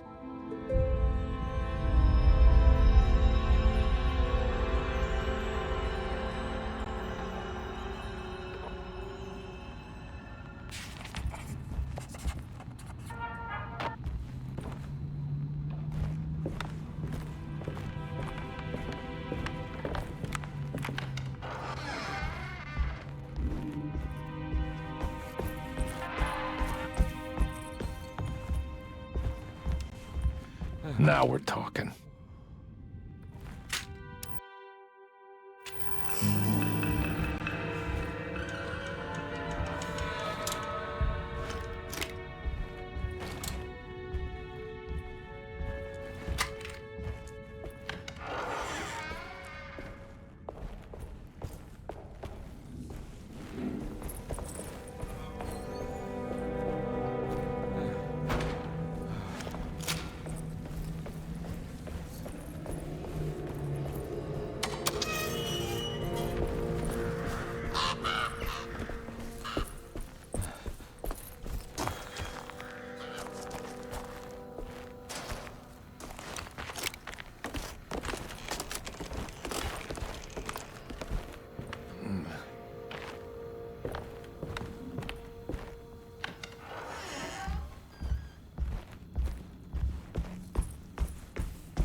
Here we go.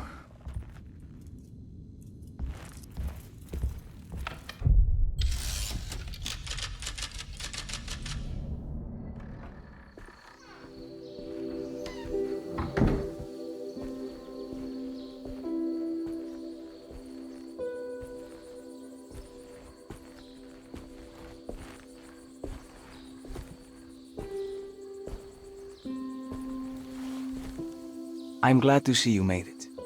I had my doubts, but the hope you instilled has yet abandoned me. I guess this must be Tarawea. Who are you? My name is Juan Luis Jorge, and this is indeed the convent of Tarawea. You'll have to excuse me, but Yermi never got your name. The name's Edward Carnby. I'm a private investigator. You're not a patient, are you? No. I'm the author of a book that Yermi once found important. How does that work? Are you part of this memory as well? Is this even a memory? I think calling me a manifestation of Yermi's subconscious would be more correct. And so is the convent of Tarawea. I'm a man Yermi has never met, and we are in a place that he has never been. Okay. So are you here to guide me or something? I have no more purpose than you do. I simply am. I will happily help you, of course, if I'm able. If you are already somehow part of Jeremy, why did he want to come here? Isn't he sort of here already? Jeremy wanted to come here because it's a representation of his mind at peace. When Dr. Gray asks him to find his focus during his sessions, this far-flung convent is what Jeremy imagines. He is under the impression that if he could physically come here, he would reach a perfect equanimity. A spiritual apotheosis. You don't think it would work? Jeremy subconsciously knows it's just wishful thinking. He can't come here. Despite the pathways opened by the dark man between Derceto and Jeremy's psyche, it's simply not possible. But I'm here. Indeed. It's a shame it's just another place for you, Detective. Otherwise, you could have become a Buddha. Always a bridesmaid, never a blushing bride. Am I right? Yes, I suppose so. You'll have to chase enlightenment elsewhere. So what's the next best thing? What can I do here? You should seek out the convent library and try to find the truth about Jeremy's relationship with the Dark Man. It's the sort of knowledge he represses and is unable to reflect on. Will it tell me how to break the pact? Perhaps. At least you'll have something to confront Jeremy with. Wait, why can't you just tell me? I don't know such things. You'd be better off consulting the text of Dr. Freud if you want such answers. No thanks, I hate shrinks. There is another thing you should know about the library. He is here as well. The Dark Man has been working his way through the text for a long time. He's here? How am I supposed to get past him? Be careful, Detective. Oh, jeez, just perfect.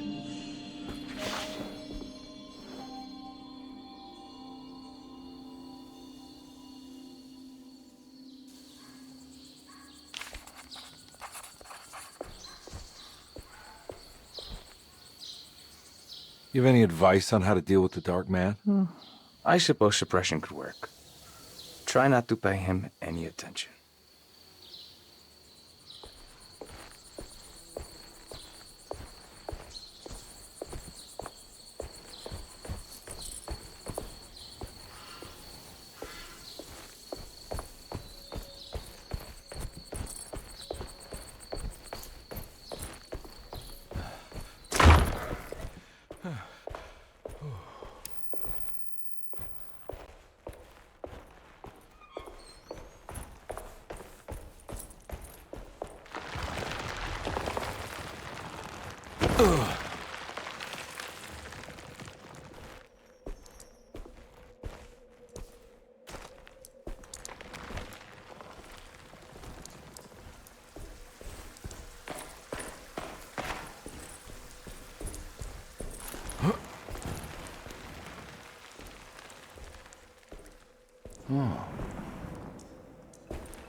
There's something missing.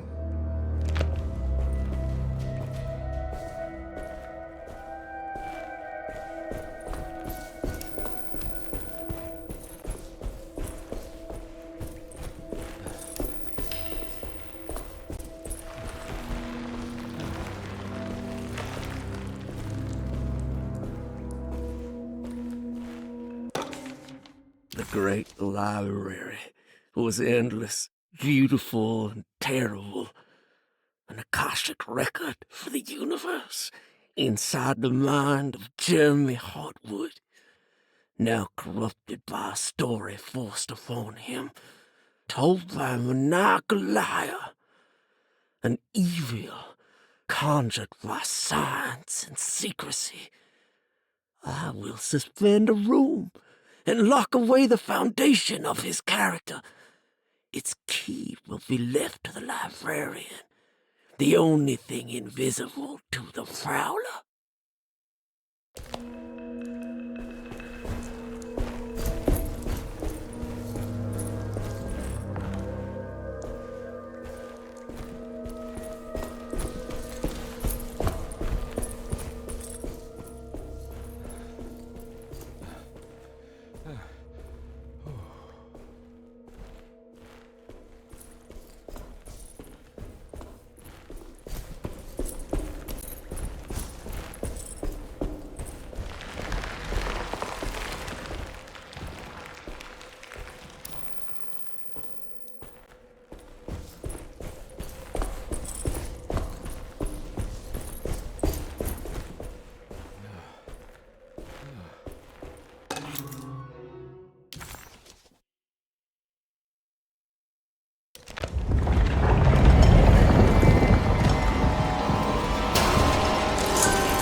was in the hot autumn that I went through the night with the restless crowds. He was a kind of itinerant showman who held forth in public halls and aroused widespread fear. The New Orleans address of the event is lost, but I remember distinctly the Prext Shipping Company pressing their contribution. Hey.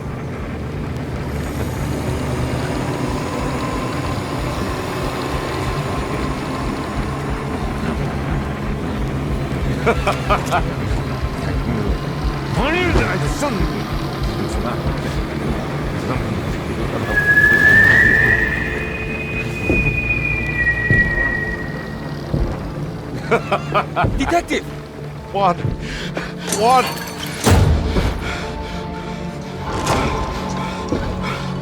I hope you found what you were looking for. I fear there is no going back.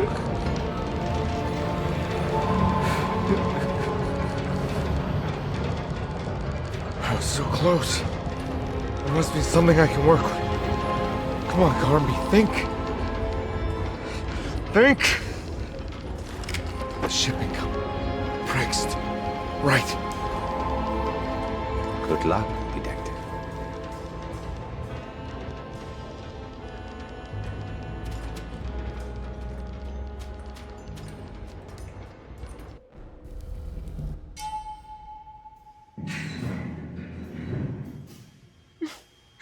Well, thank God you're here, Detective. Sitting all alone in a place like this? I'd never live it down if the papers got wind of it. Hey. Ruth, right? Oh, don't pretend you don't know. I'm sure you have a whole file on me by now, Detective. I suppose we weren't formally introduced. I'm Ruth Talon. Miss Ruth Talon, in case you're wondering. Edward Carnby. Enchanté. Are you sure? I had too many already. Nice. It's good. I know. I have great taste, Detective. I heard you're trying to break Jeremy's promise to the Dark Man. Yeah. Do you know anything about that kind of stuff? No, but it makes you wonder. If he made a promise, can't he simply stand by his words?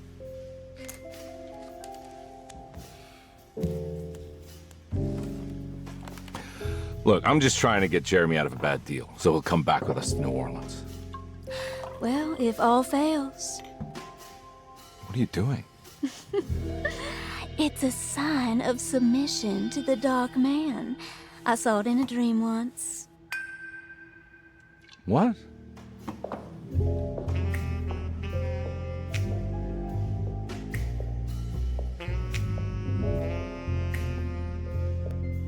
You don't know the Prext Shipping Company by any chance?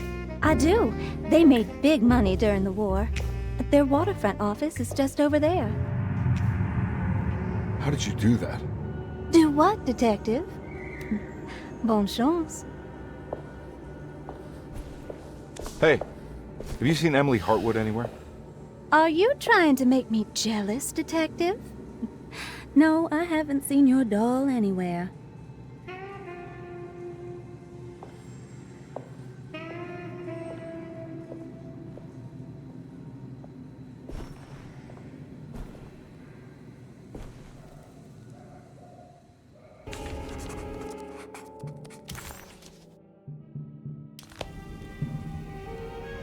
Prext Shipping Company. According to the book in Tarawea, the Dark Man is connected to a performance that Jeremy went to somewhere in New Orleans. I'm sure I can find the address inside.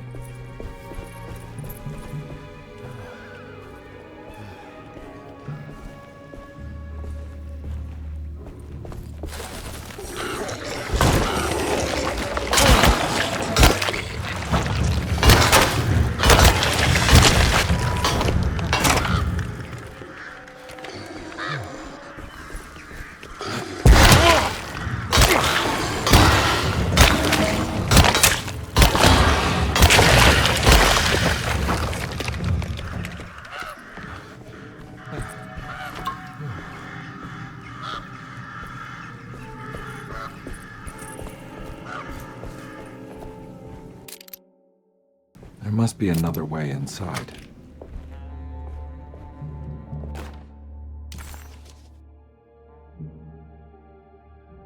The sewer system has a tunnel running right below Preg's shipping company. I bet I can use it to get inside.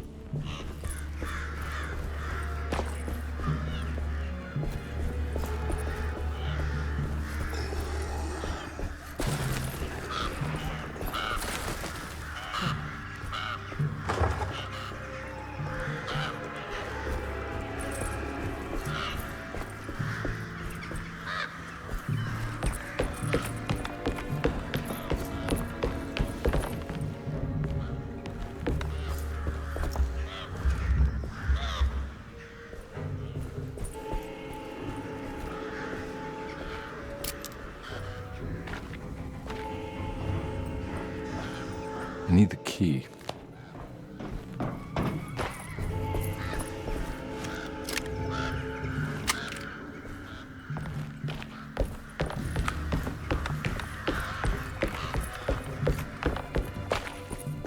No way I can get this out of the way with my bare hands. But if I get that crane going, that should do it.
Finished.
made it inside the warehouse.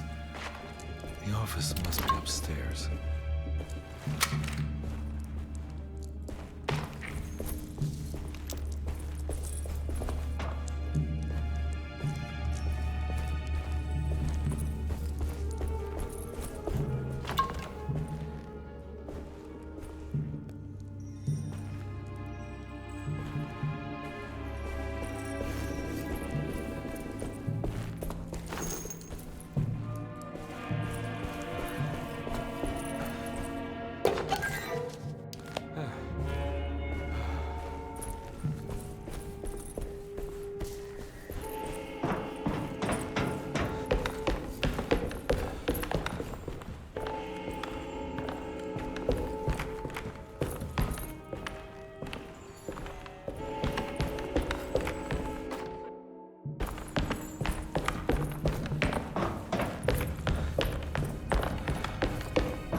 Hey, I always wanted to try one of these.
Cargo Manifesto, September 19th, 1892.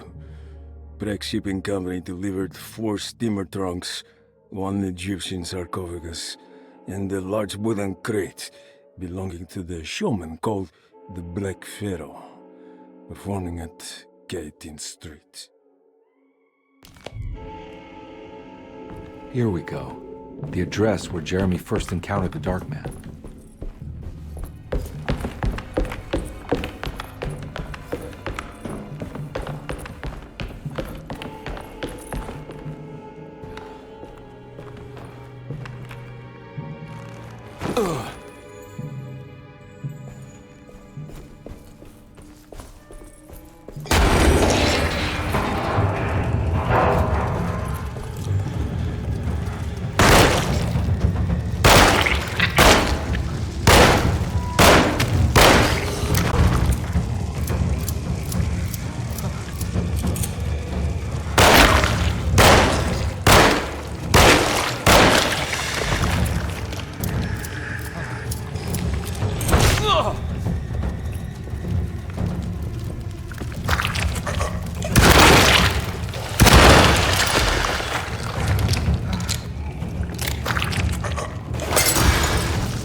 Looks like the fog cleared up.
You want to tell me what this is all about? Welcome, Detective, to the greatest show this side of the Mississippi. Hotel, the Black Pharaoh, the ancient magician who lived 1,000 lives and wore 1,000 masks. I can see why you settled on calling him the Dark Man. Saves your breath. So, you got scared by a stage magician, and now he's living inside your head. You can mock me, Detective, but you would be the crazy one to think his presence can be ignored. Look where we are!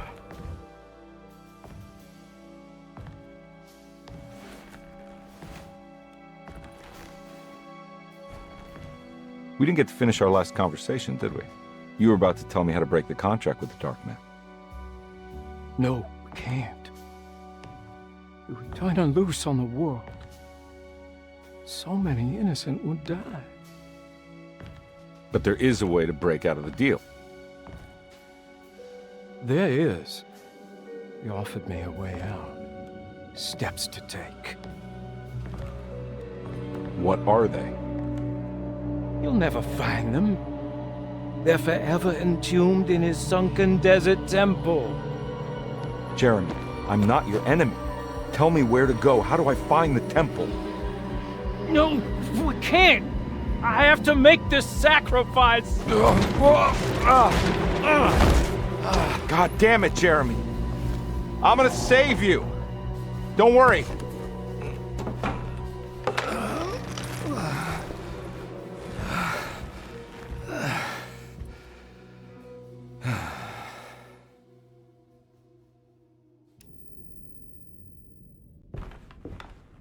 How do you save someone who doesn't want to be saved? Well, he's gonna get saved no matter what. I just need to find the temple somehow.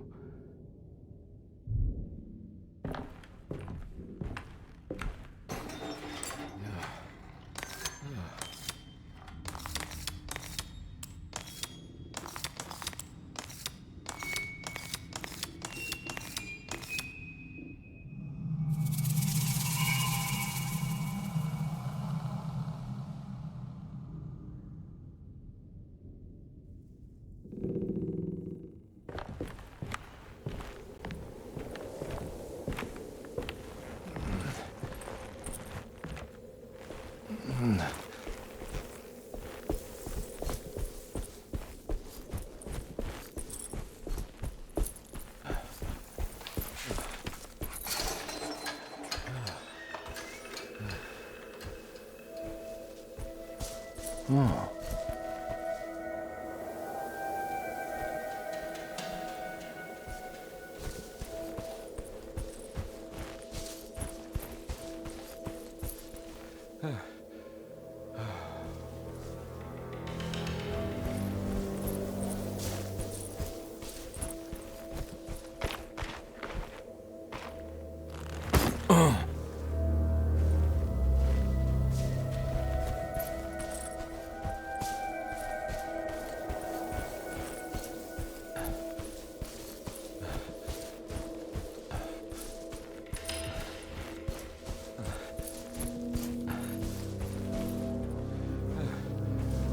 Sunken desert temple.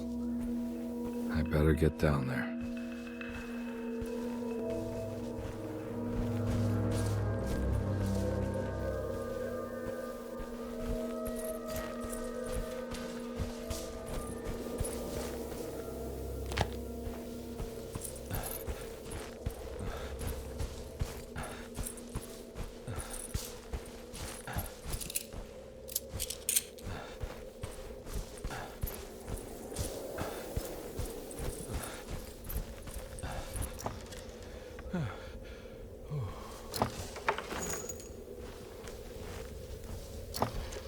The Temple of Nephron-Ka lies under our camp. Despite all efforts, that unholy site did not collapse, but sink beneath the sand. The pharaoh is long dead, his name meticulously stricken from all ancient writing. But that stage meant for blood and terror remains. The temple is said to be lightless, built to harbor all the haunters of the dark found in the very depths of our universe. Calling on the gods meant creating a bridge between our world and theirs. The terrible Aldebaran of Taurus, the Black Sun, was seen as the most important star in the night sky, because, according to the Kitab al-Azif, it was said to be the home of that crawling chaos known as Nyarlathotep. Through ancient mechanisms, it was said that the priests could open shafts channeling the light emitted by that strange stone called the Shining Trapezohedron. Several streams pooled together above the statue of that dark man would then be sent through space towards the Black Sun, a message to the gods. The gifts bestowed on the sender are completely undocumented, but often assumed to involve dark blood pacts, where souls are traded for malicious miracles.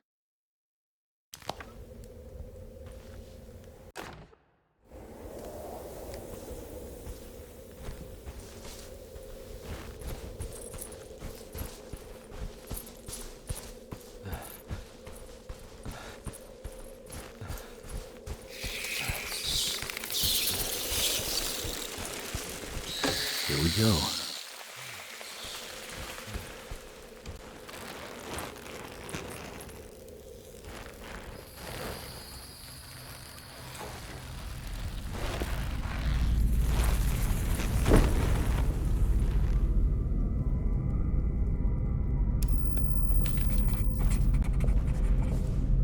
It's the star constellation from one of Jeremy's books, the Taurus. And one star's clearly bigger. Must be important.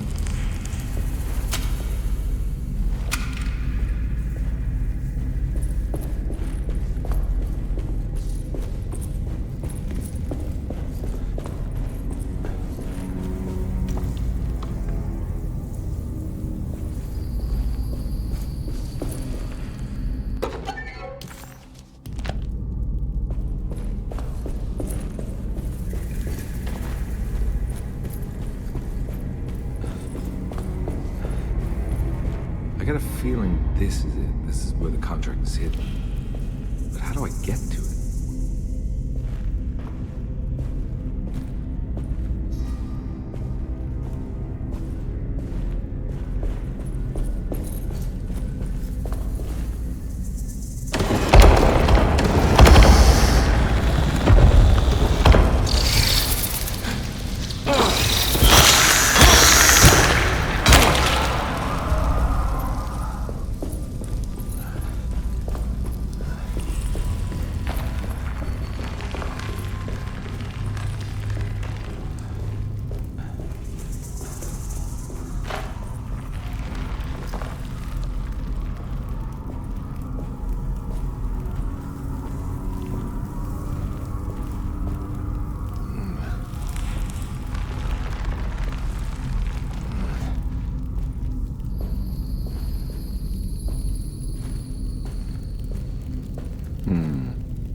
There's something missing.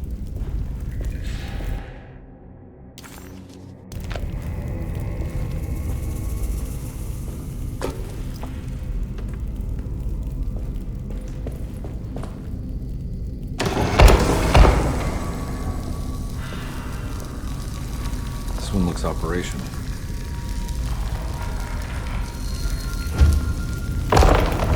It worked.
word.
Acknowledge psychological trauma, break through barriers of self-deceit, temper manic behavior.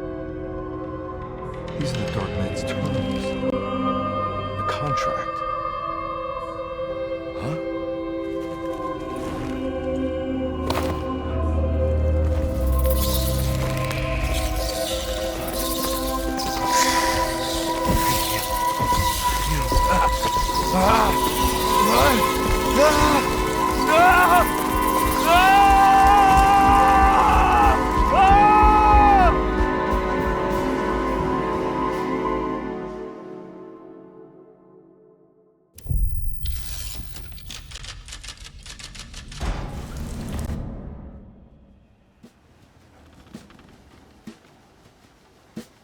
Hey. Hey, detective?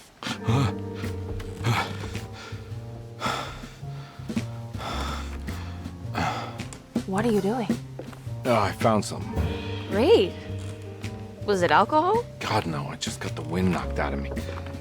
I think I know how to break the contract with the Dark Man. What exactly does that mean? Everything going back to normal. All right. I found some more information on Derceto and the patients. There are some seriously strange things going on here. I'm pretty sure 2 of the patients are dead, and maybe even the clerk. Oh, yeah. I kind of just gave up on worrying about that. Well, just keep your eyes open, I suppose. What were you doing again? Jeremy made a pact with the Dark Man to keep all the madness locked inside Derceto. All right. I'm gonna break it. I just have to... Where is it? Where's the talisman? It's around your neck? I worry, Detective. Don't, I'm fine. I worry that you're not much help on this case. At least you're a good distraction. Trust me. You're getting your money's worth. At this rate, I'm an absolute bargain.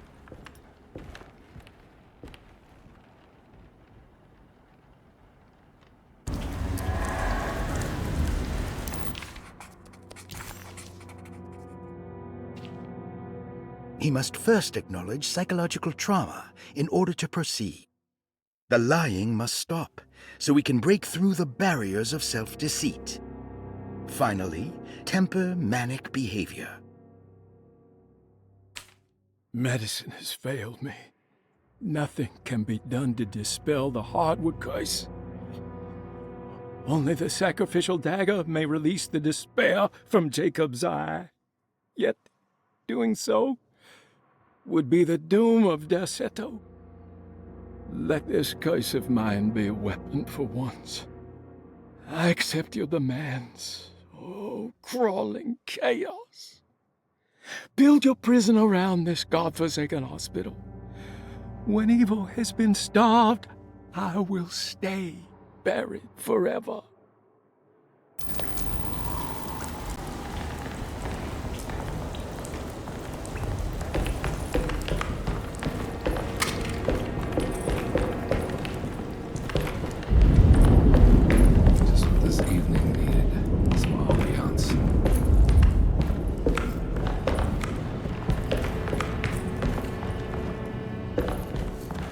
I need the key.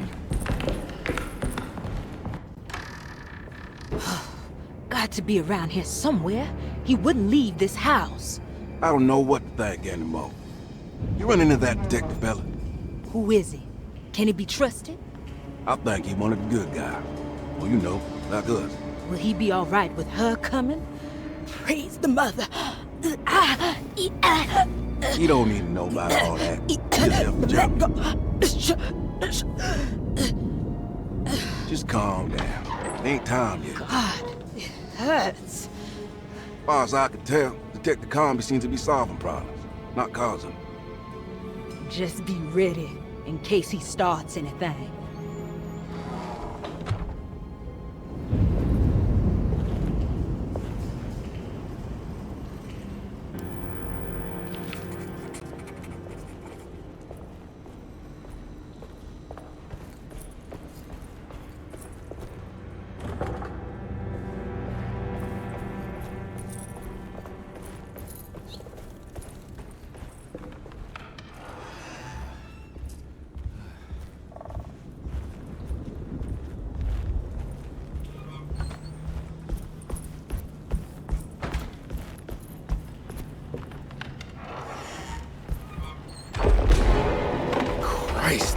hell was that?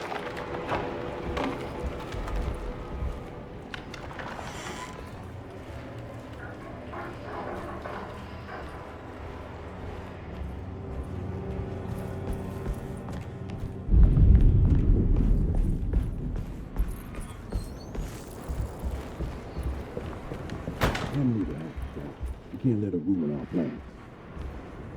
I don't want to run into the orderlies right now. Not sure I can trust them. Don't worry about it. You know his place. I think Dr. Gray might be in there. Perfect time to snoop around his office, then.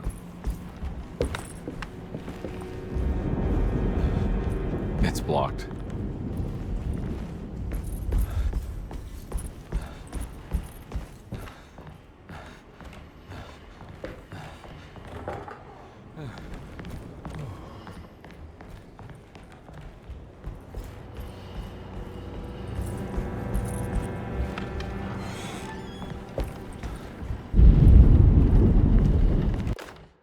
Lunacy and the Ostadte Artist Colony, a monograph by Yael Klein. In early 1909, the old Derceto plantation outside of New Orleans was turned into an artist's colony. 3 famous European artists rented the house and the surrounding land from the owner, the Ledoux family.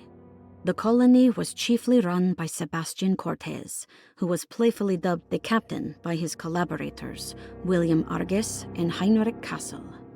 The colony existed for 6 years, until one day all 12 members disappeared without a trace. It is widely believed that their disappearance is connected to the disastrous hurricane that passed through on September 29, 1915, but nothing truly supports this claim. What is known is their frequent participation in New Orleans nightlife, their love for hosting parties, and their elaborate contributions to the Mardi Gras parades as the Pirates of Pontchartrain. Accounts of their lifestyle can be found in almost every gossip column. It can effectively be summed up as carefree and bohemian. In late June 1909, the name Ostadte first appeared in the newspapers. Cortez said the name came to him as he was painting. There is never any claim to knowing about the ancient Phoenician fertility goddess with the same name before this time. His fellow colonist Heinrich Kassel did know, because he later produced sculptures that show clear references to ancient idols of the goddess. It's impossible to know for sure how this name suddenly made an appearance, but it is interesting because of Derceto's history. Even the name Derceto is the Greek name of a Syrian fertility goddess. In the case of naming the plantation, Derceto was certainly not an accident. We know that Elijah Pickford intended to build a temple for his cult, for he had distributed pamphlets 2 years prior to the purchase of the land, advertising his intentions. His followers were estimated to be almost 100 men and women, mostly sailors, Maroons, and Cajuns, when the plantation was built. To outsiders, Derceto registered as an ordinary slave plantation, which enabled Pickford and his flock to remain hidden for decades.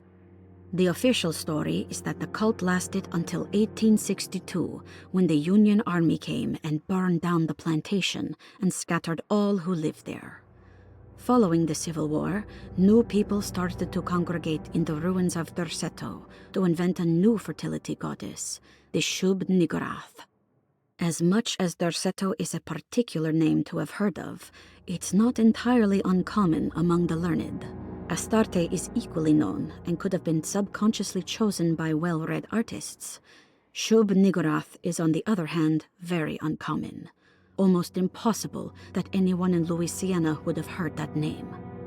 The name is referenced only in rare books like Unaussprechlichen Kulten and the Necronomicon, and is believed to be a bastardization of Arabic words meaning pertaining to the dark young. The few paragraphs printed on the goddess are so upsetting that no one in their right mind would want to build a religion resting on such qualities. The Shub-Niggurath cult was hard to get rid of, but it is believed that despite the police jailing and killing several cultists over the years, the main culprit in the cult's demise is the cult itself, which seems to line up with every instance of cult activity on Derceto's grounds. When Captain J.W. Norton of the Union Army arrived, he described the people at Derceto as malnourished and maniacal.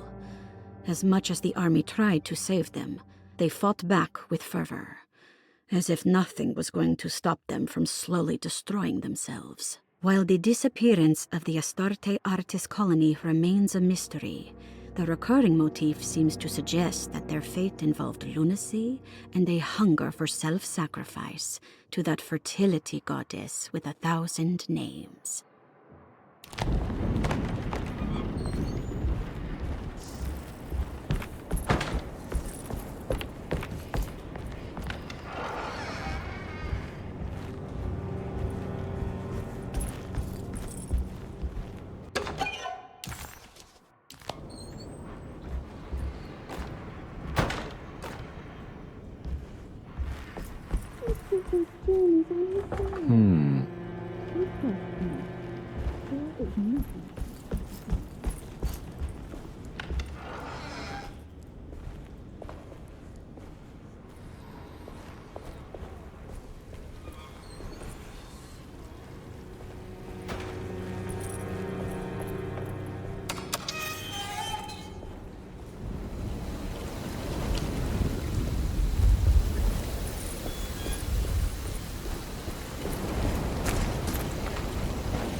There must be a spare key to Dr. Gray's office in here somewhere. I don't have the combination for this. Maybe Jeremy did.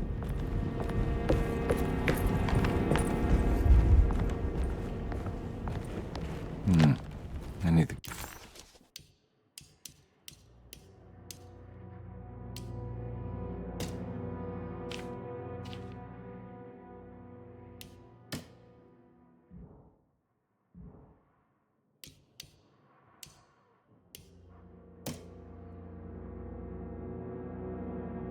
Louisiana State Board of Private Investigator Examiners grants the following license to Edward Carnby, Decatur Street, New Orleans.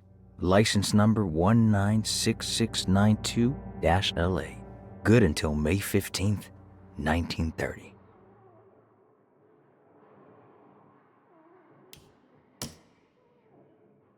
Carnby, why am I hearing from Gloria Allen that you got some job at the loony bin?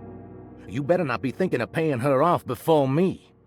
I don't want to take you for a ride, so get me my money. I'll be at the Maccabean all night if you score some dough. Obed Morton. All right, time to get Jeremy out of that contract so we can get the hell out of here. Something tells me I'm gonna have to put my talisman to use.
Detective Carnby, I'm terribly sorry that my niece has pulled you into this mess. Please, with all my blessings, take her away from this cursed place. I have destroyed that eater of worlds and locked it away in the attic and retreated to a place of hiding. Tell Emily I'm safe. Tell her all the lies you can think of to make her listen. Take her back to New Orleans. Sincerely, Jeremy.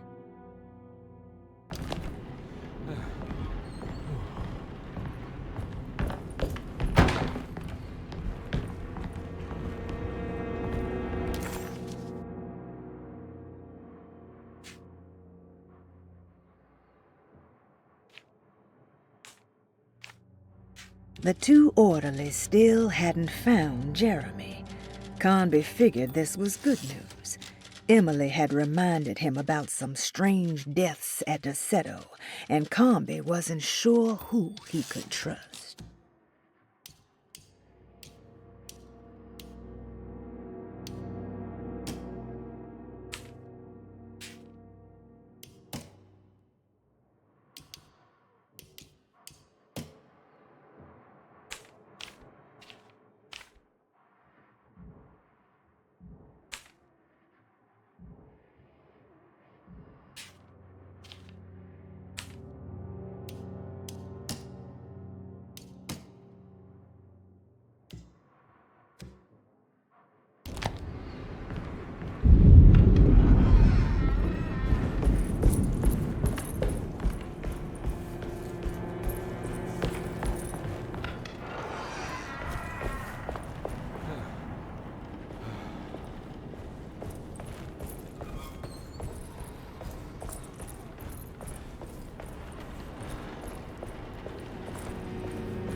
We must have faith that Jeremy's pact with the Dark Man is a bluff.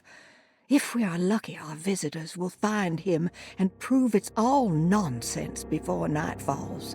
What is true is our attempt to call on her. Too many things have happened for this evening to be in vain.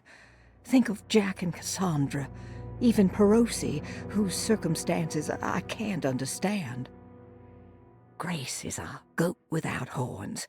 She knows it and will play the role. You must talk to your brother, Baptiste. I worry that he will fail us. Mrs. Thompson.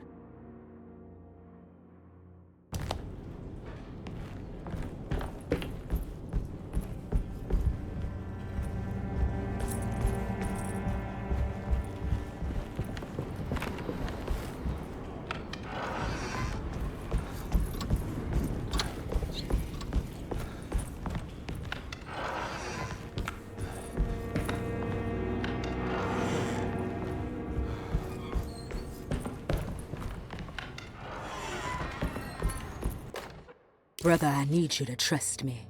This is the most important moment in our family's history.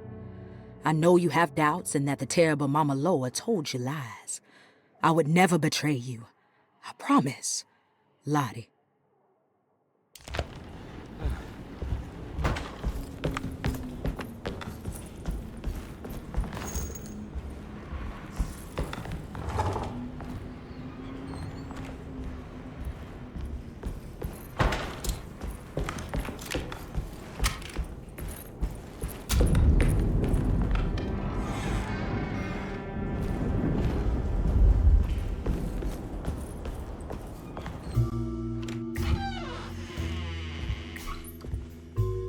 Detective Carnby. Good to see you again. Solved the case yet? I'm trying. Hey, Grace, you okay? Oh, she is just peachy, Detective. Are you looking forward to the Feast of St. John, Grace? I can't wait! Kids, ain't they great? What exactly are you planning for tonight? Oh, not much. We eat, we drink, we pay tribute to the wishing tree in the conservatory. The usual. Then why all the excitement? There is just something about tonight. Something's different. I think we all feel it. Besides, we got ourselves some new words for the prayer thanks to your buddy Jeremy. She'll come and turn the world inside out, and things will begin again. That sounds strangely threatening. You should come.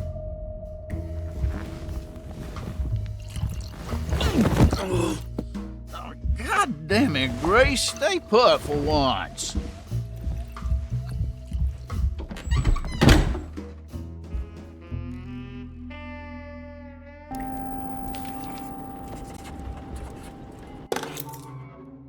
I better hold on to these.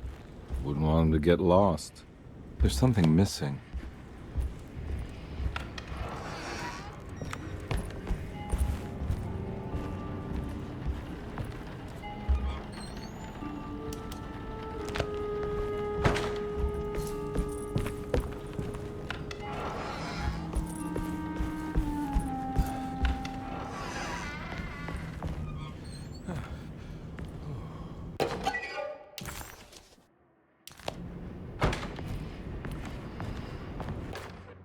Jeremy knew that the only one who could help him now was the guest in room number 3. The room seemed to have been empty for so long. But that wasn't allowed to be true. The story needed to be different. To include something from the outside, he would bring the guest back to room 3 and show them what was in that safe. 913. But those were not the right numbers. That was the combination for the safe in the clerk's office.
It worked.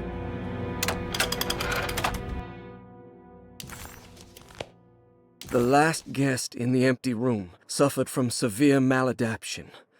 I must write this down, because if I understand the condition sufficiently, it could make me deny this fact at a later date, and there is reason for me to think I may come to suffer the consequences from this dysfunction, as some who came in contact with the guest seemed to adopt a new worldview in which everything was predetermined but broken.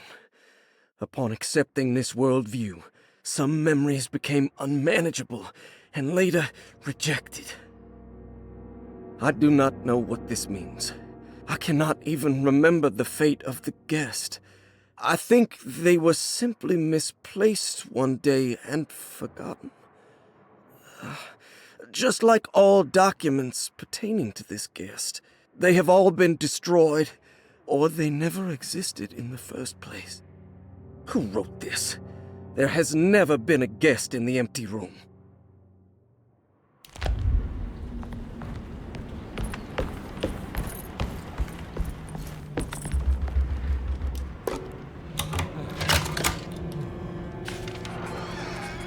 Dr. Gray's office, all to myself. Let's see if we can figure this guy out.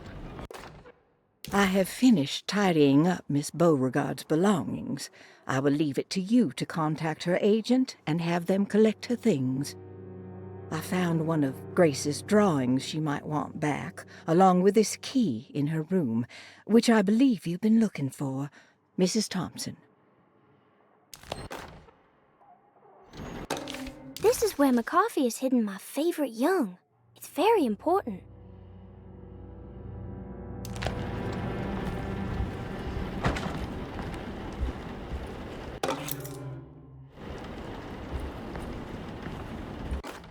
Dearest Dr. Manzetti, I find myself in a losing battle with my patient.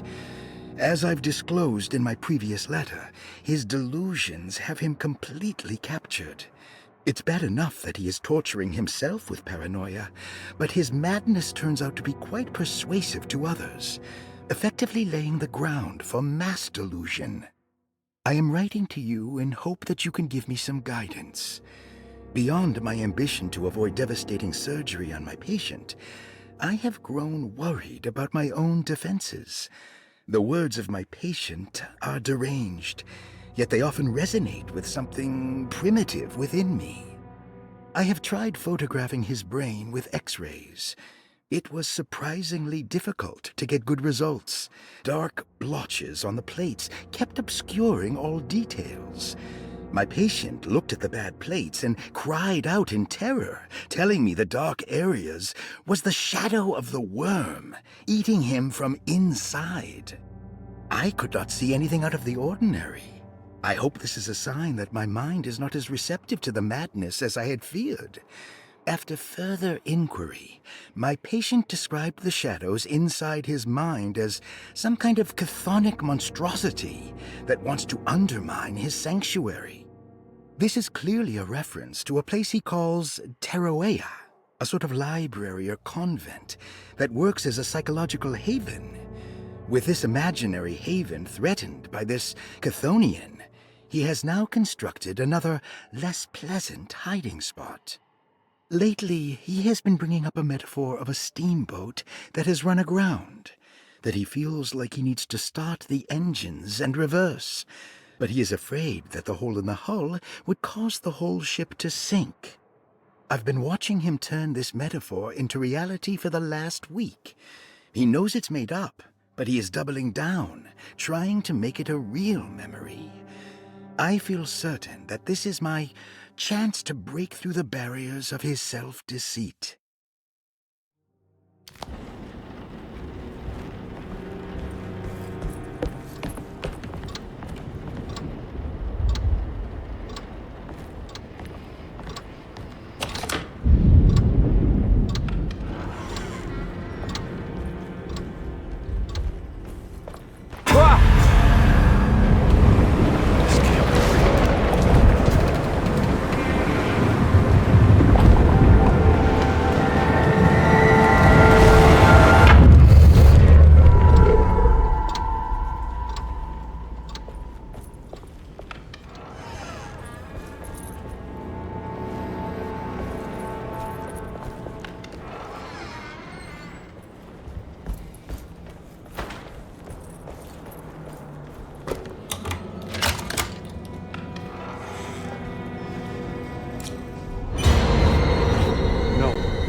Surprisingly neat. Maybe I've been selling that old barfly short.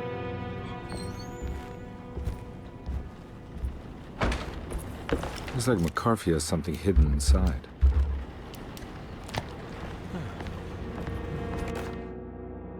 Sometimes I think this place makes me worse. That Derceto might be my grave. A coffin made of ostentatious architecture. A Taj Mahal for the drunken depressed. There's something about Derceto. Something about Dr. Gray. Like we all pretend that we're here to get better, when in fact we are here to be forgotten.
take this much more.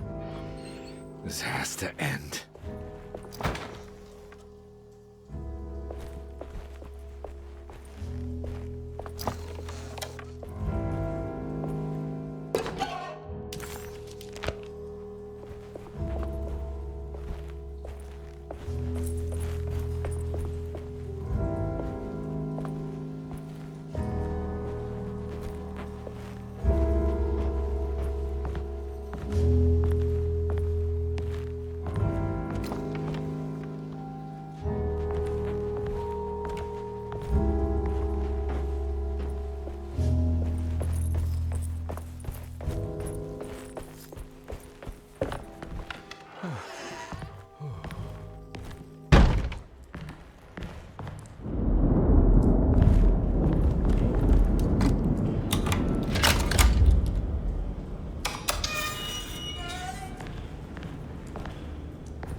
This doesn't look good.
Radiography, patient Jeremy Hartwood, date June 14, 1930.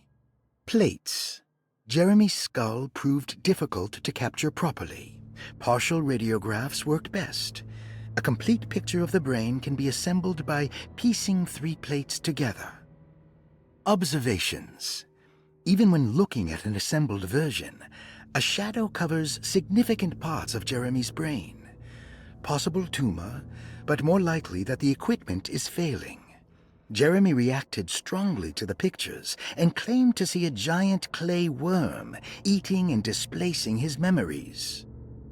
Notes.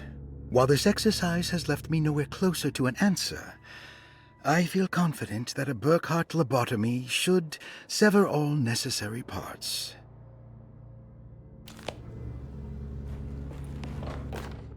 Hypothetical psychosurgery based on the ideas by Burkhardt and the St. Petersburg research could end up saving Jeremy's mind. Severing the connections around the frontal lobe would certainly solve most mental afflictions. The procedure would be brutal in performance, as well as in efficiency. An ice pick pushed through the edge of the eye and into the skull would untether the nerves like Alexander cutting the Gordian knot. As this would likely leave Jeremy in a very different condition, all other paths should first be explored. The medical instrument I would need for this lobotomy is missing, and I should have Waits order a new one.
Don't mind if I do.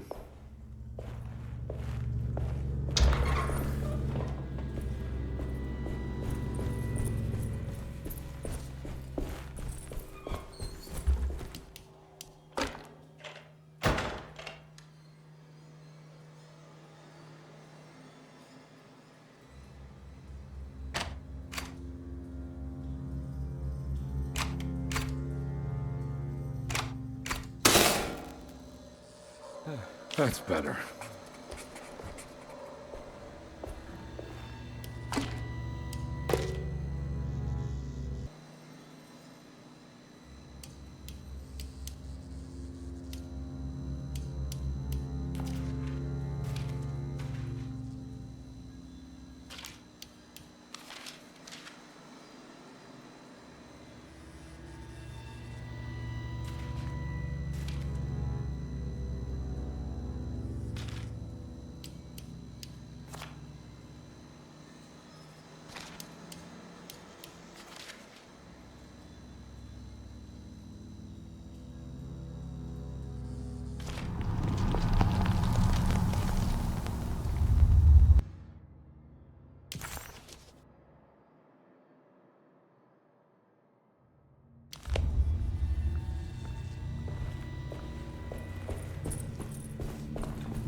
Why does this keep happening? What am I supposed to do?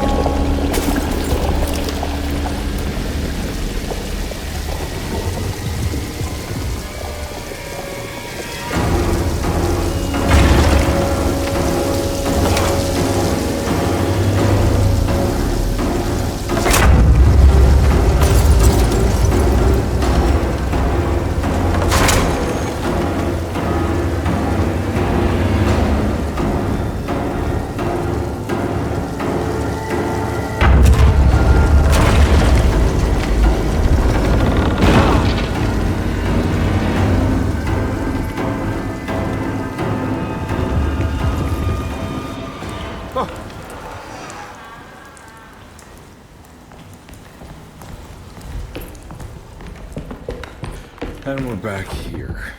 Well, perfect time to have a look around this place.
This is where Jeremy's hiding, right? Hello?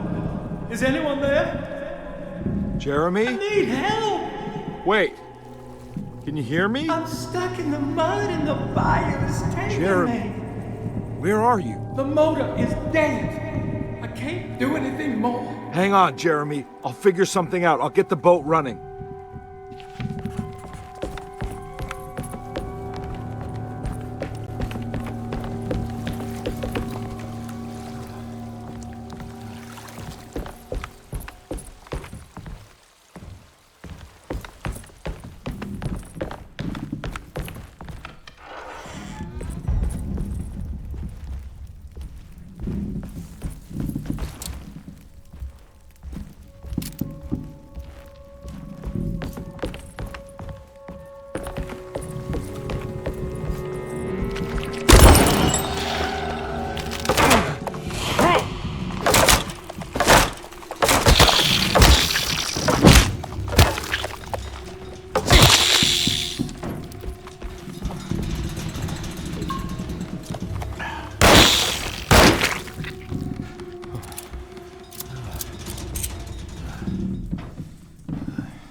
boat's wedged itself right into the bayou.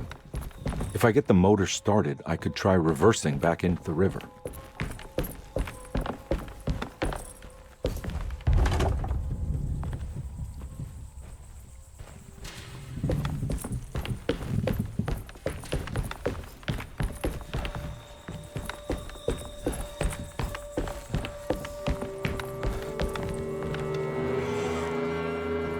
Jeremy, where are you?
The winch is powered by electricity.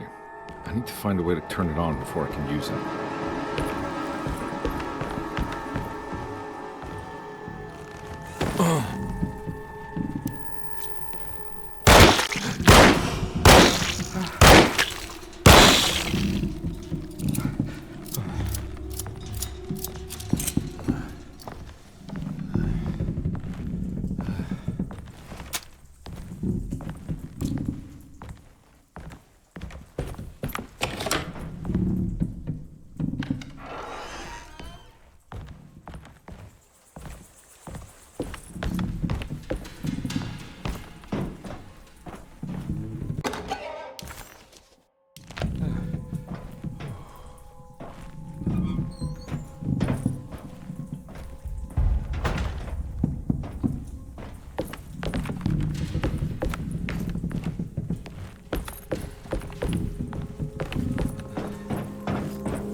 pretty weak.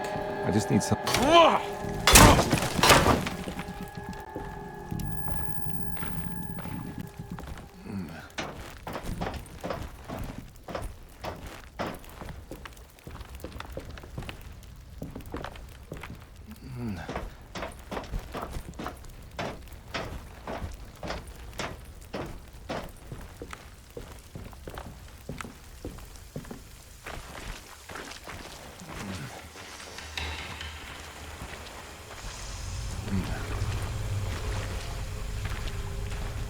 This definitely needs fuel.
Are you ready to tell me what happened in the attic?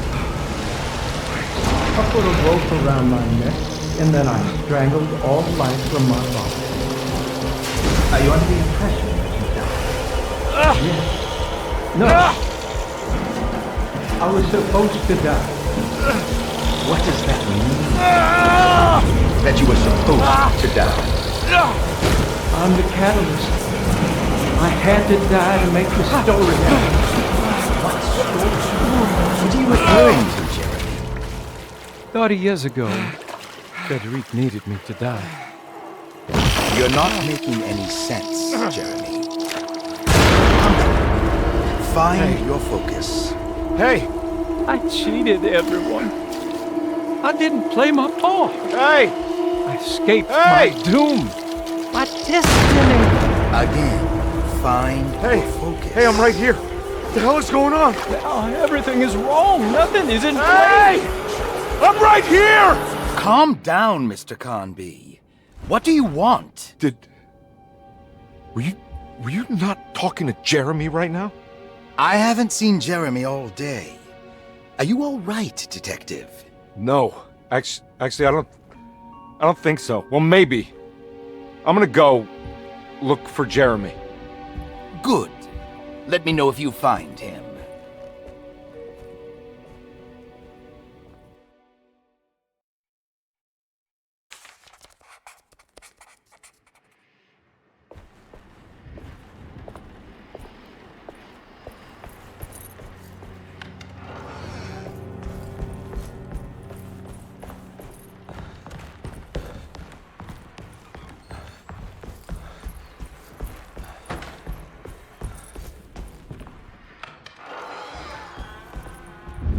There's something missing.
This is my room. I belong here.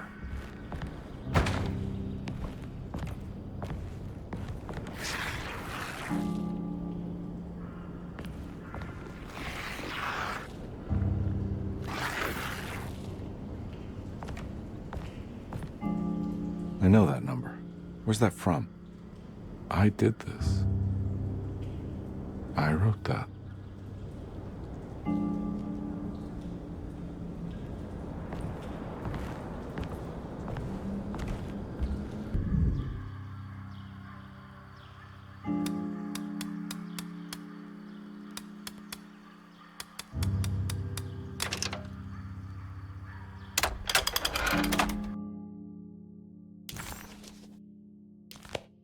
Detective, I have made many discoveries in my case. The child we want is safe, thanks to good people like me and you. We're so similar, but you don't see all the things I do. To find your man, Jeremy, you also need to look for the girl. It has always been that way. The young deliver us all. You should have a look in my room.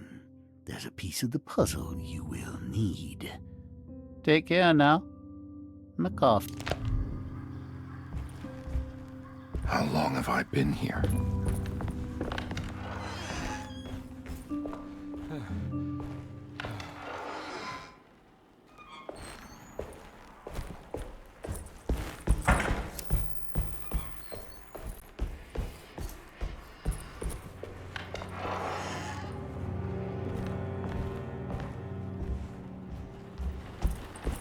Looks like McCarthy has something hidden inside.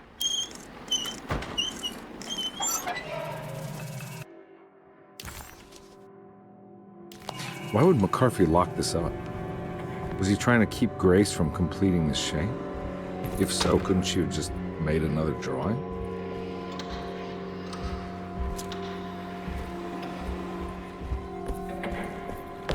What the hell happened in here?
This looks familiar.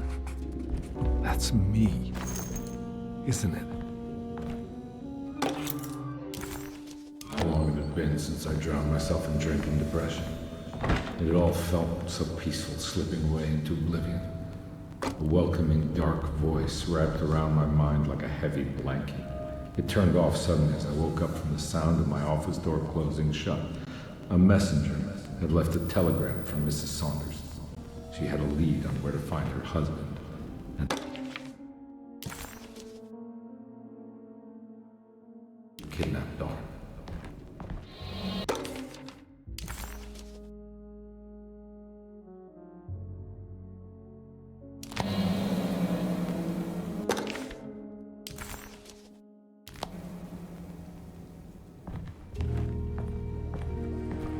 God, I used to drink so much back then. When was this exactly? What case was I working?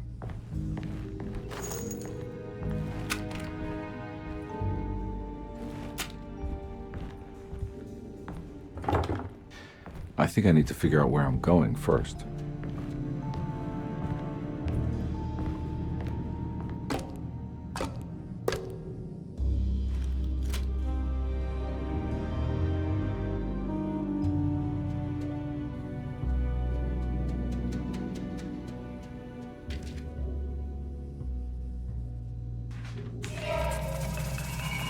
I remember this case.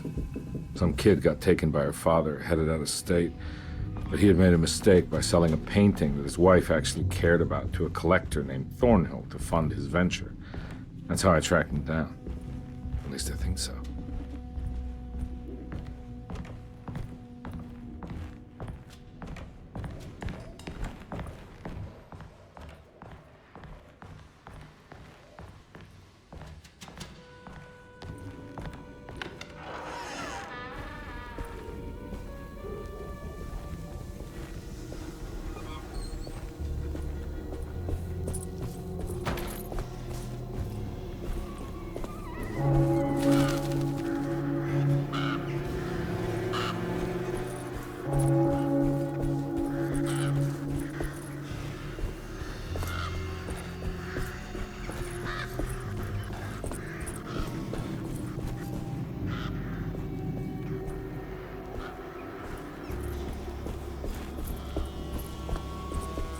Thornhill wasn't a bad man, but he had principles keeping him from handing out information about his deals.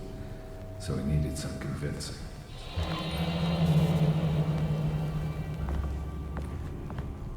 Well, every case can't be squeaky clean.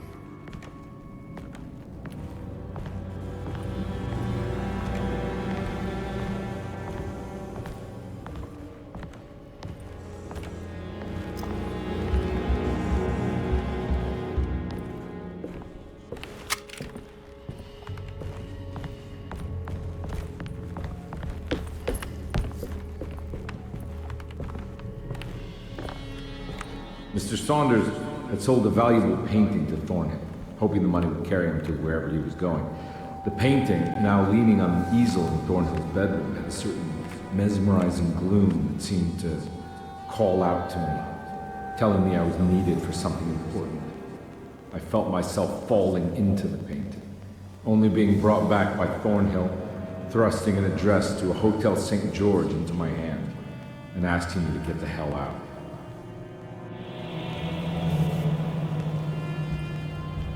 I don't remember this at all. I can't say it didn't happen.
On my way to the hotel when the Wolfen gang caught up. I owed them money, a lot of it. I can't remember what for, probably some dumb gambling debt growing in size for each payment missed. I punched one of them out, and I sent the others packing. It was a stupid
I found him.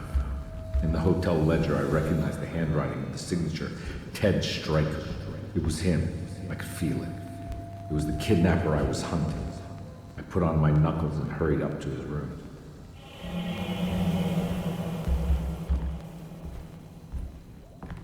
Something about that name, Ted Stryker, rings a bell. Feels vaguely familiar.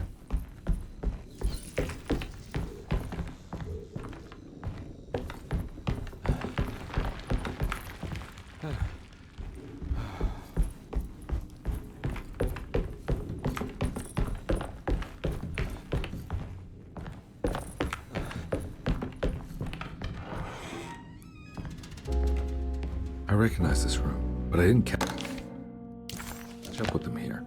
I must have followed them, but where?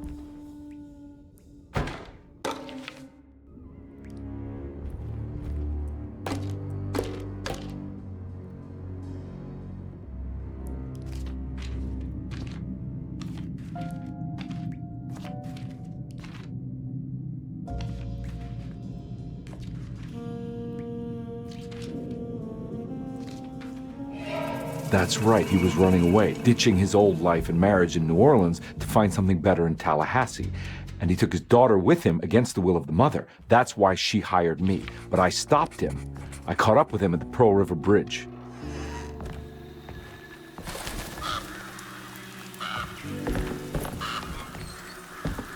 Pearl River. This is where I caught up with them. This is what the Dark Man wanted me to revisit. But I'm still not seeing it. What am I forgetting?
can't believe I didn't recognize you. I looked a little different back then, I suppose. Was any of this real? How do you mean? This day, just... so much is happening. I can't... I think I've lost my head. Do you need me to apologize? I mean... I am sorry.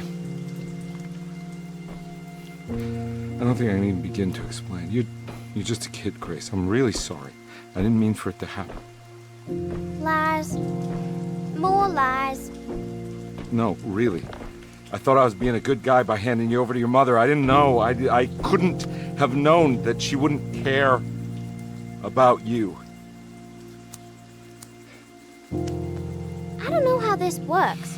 What is this for? Some form of admission of guilt. Maybe acceptance. It's what the Dark Man wants. I guess we just watch my father die again then. You think he's alive? I know he is. He's down there, scared that he won't be able to get out. That he will drown with his daughter again. What are you saying? We gotta save him! We? Do it yourself. I'm down there with him, remember?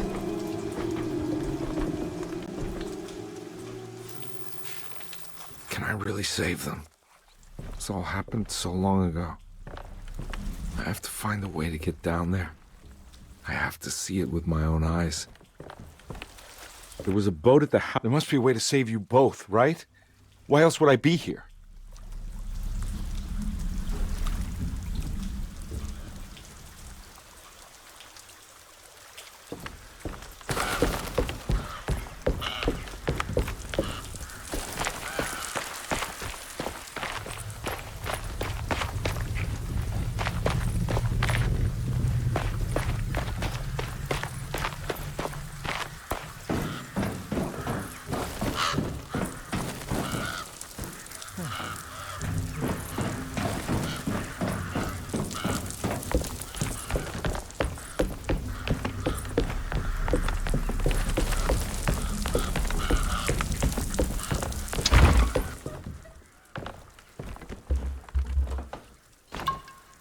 This must be where the bridge is operated.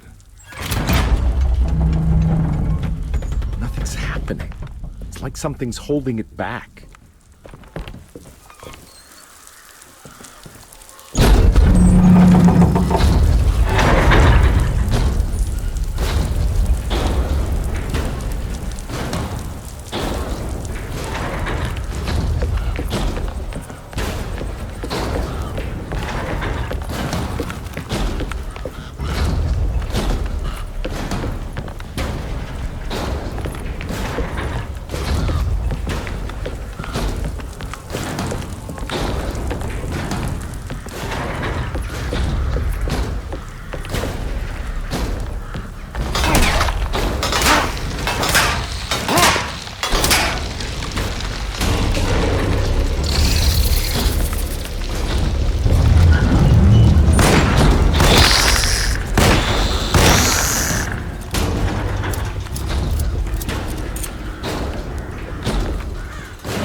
Carnby. Are you okay? Don't leave me alone. What the hell have you been doing? What's going on here? Look at this mess! I'm sorry, Mrs. Thompson. Don't make me kick you out of this house. Now get out!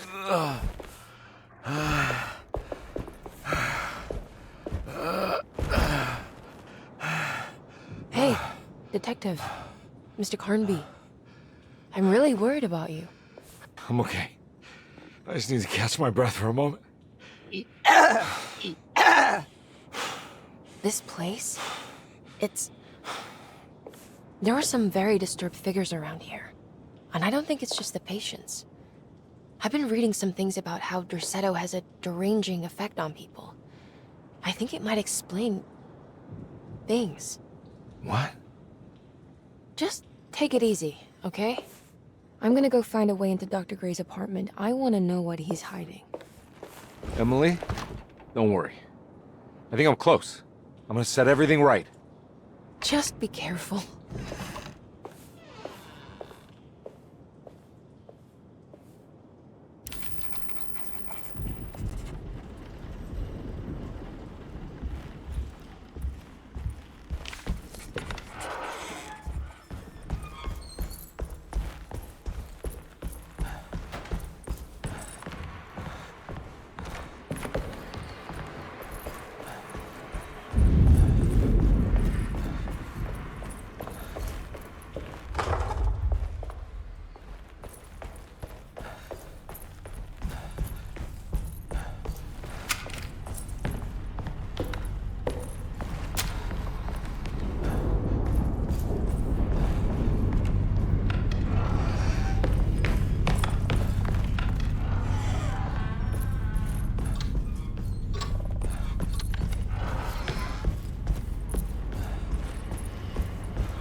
Detective, am I glad to see you. Lock the door, will you? I don't think Dr. Gray would appreciate us snooping around. What's going on here? This feels so strange.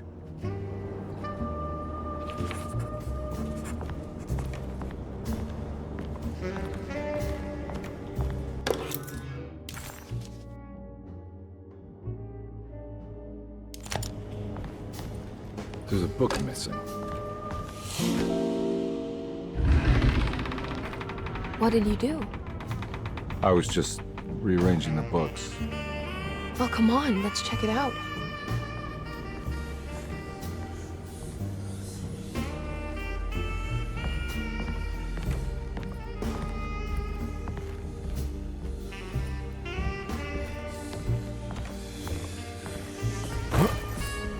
I think I'm beginning to understand. Dr. Gray is dealing with some kind of mass delusion.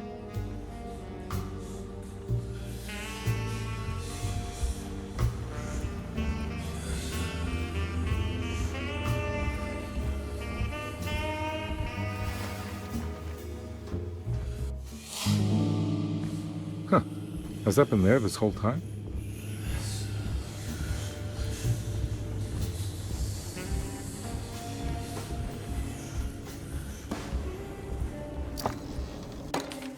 Good to finally meet you, Mr. Hartwood. I'm here on the behalf of your brother Philip. You were expecting me, weren't you? Yes. You're from Derceto, no? That's right. I just wanted to ask you a few questions to see if there is anything I can do to help you and your family. Okay. I understand you're full of imagination. You make up a lot of things. I suppose. And you obsess over them, blurring reality and fiction. Sometimes. Do you want to tell me about the Dark Man? No. No, I don't. That's all right. Perhaps there is something else you can tell me. Something you know to be made up, but you hold dear. Juan? John? Who's John? No. Juan Luis Jorge. Oh, wait there a moment. Here, take a look. Is he... Oh, he is the author. It's a magnificent book. Life-changing even. The real one is long dead, but I like to think of him as my friend. My most beloved friend. I see. Do you often do this? Fantasize about people you read about? No. Well, there is Jacob. Who is Jacob? Turn to the last page. Oh, it's a newspaper article.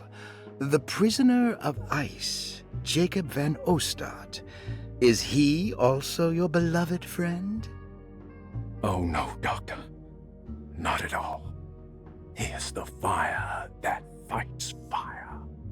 Yes, I think it's clear your overstimulated imagination, this mania, needs to be tempered for you to live a normal life.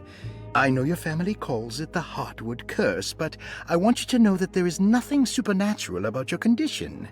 It's all inside your head. And with that, I'm very qualified to deal with.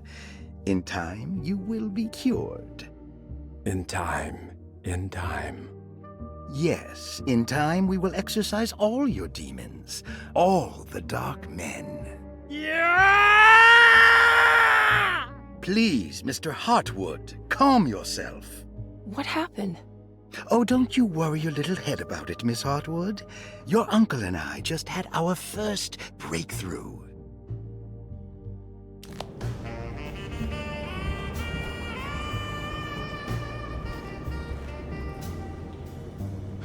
What were you saying about mass delusion? Derceto seems to have a deranging effect on people living close by. It has a history of creating cults devoted to some nature goddess.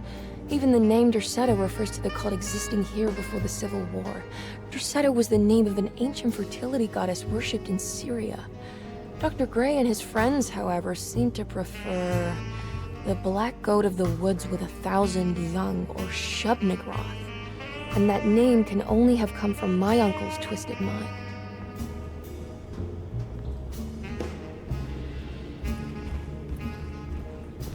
That mark on the floor looks like talisman positions, but from which direction should I look at it?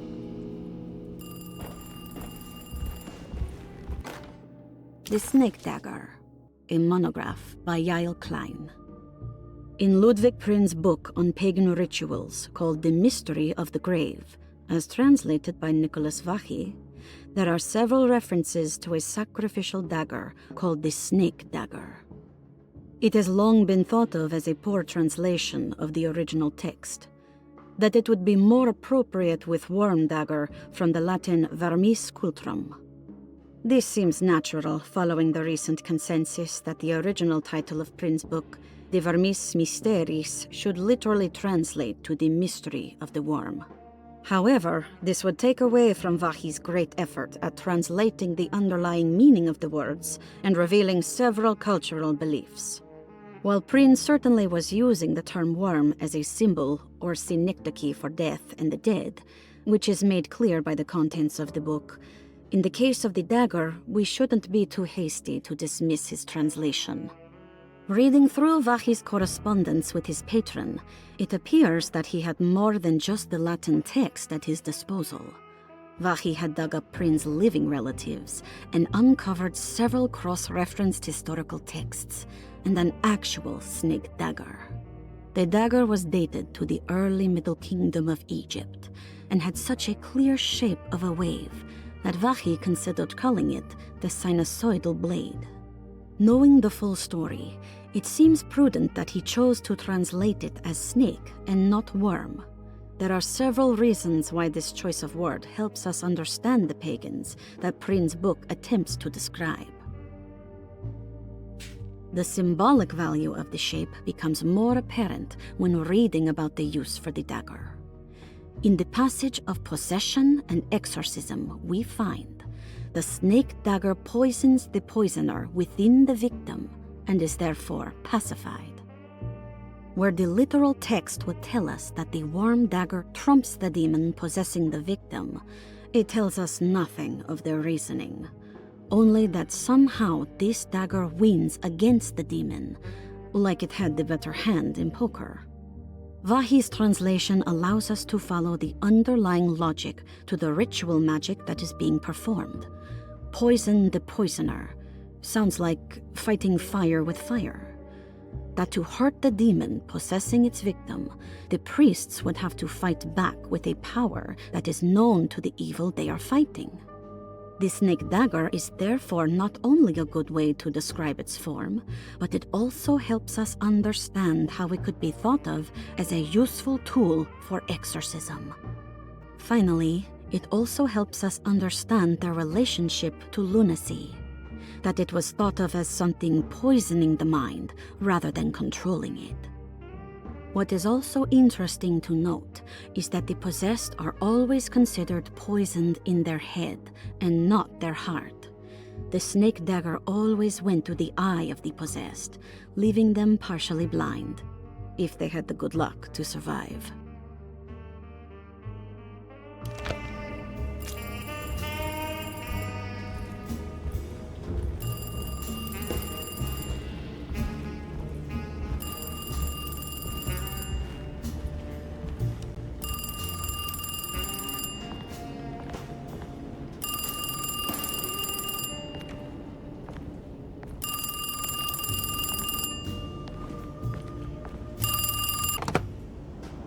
Hello?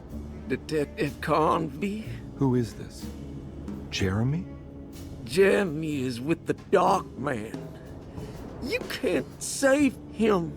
Well, I've done everything he wanted so far, and there's just one more thing on the list. I expect him to keep his promise and return Jeremy unharmed. Get out, Detective, while you still can.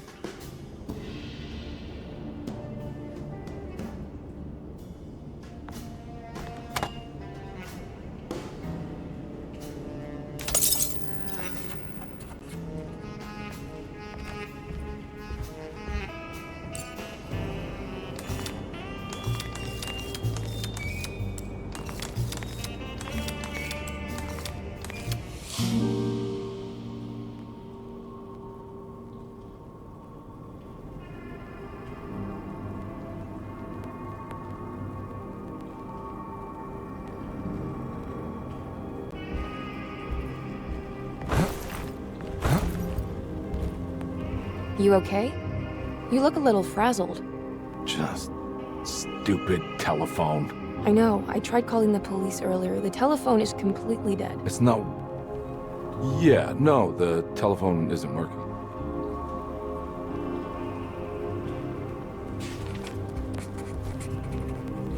Miss Hartwood, I think you're gonna want to see this.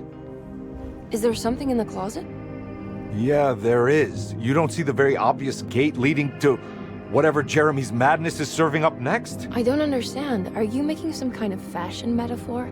I'm sorry, I don't have time for this. Can you just tell me what you're doing? You don't see this! It's fine. It's fine. Catch you later. Are you going inside the closet? Yeah. You got a problem with that? No. Do what you think is right, Detective. Sorry, I didn't mean to. Goodbye, Miss Hartwood.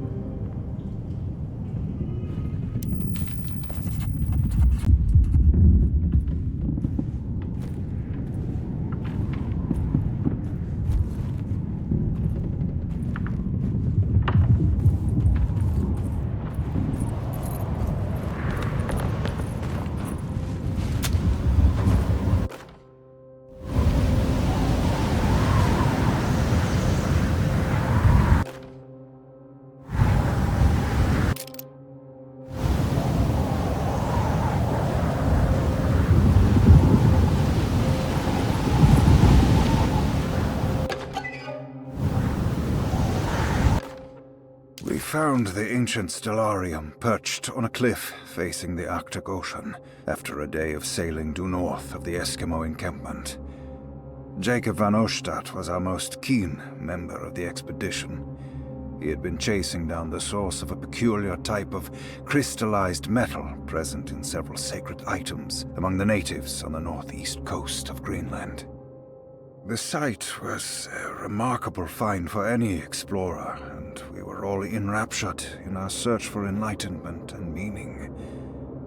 The surviving architecture seemed almost unearthly in origin and astonishingly sophisticated. The metal Jacob was searching for was abundant, almost ubiquitous. We were so taken by our find that we were surprised by the sun falling below the horizon. As we quickly picked up our gear, ready to head back to our camp, Jacob van Ostadte declared that he wanted to stay. He was adamant. We begged him to reconsider. The night would be getting colder by the hour, and we feared for all our safety. Jacob refused, threatening us with violence if we wouldn't leave him alone. As the snowfall turned heavier, we left him there on his own. The next day, the weather became worse, and we had to spend hours enforcing our shelter as our tents became increasingly useless. The group had written off Jacob, thinking he must be dead. I had an urge to make one final attempt to save him, so I headed out as darkness fell with a handful of flares and headed toward the coast and up the climb, towards the Stellarium. That's when I saw him, transfixed by a burning sky, that celestial lantern. Jacob keeled over and let out a painful shriek that struck me with such fear and pity. He was crying in agony, for the cold weather had ravaged his flesh. I called out to him, and he turned to face me. His vacant stare held me in place like a needle through a butterfly, and he said, "You must leave now, Ashton. Go, and never come back." And so I left.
Hey, you! What are you doing here? What is this place? Turn back, detective. You're not wanted here. Whoa, take it easy. I'm not your enemy. Oh, you're wrong, detective. You're wrong.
stars align, Jeremy. Maybe that is what you need to temper that mania of yours.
God's sake, stay dead, will you?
Everything!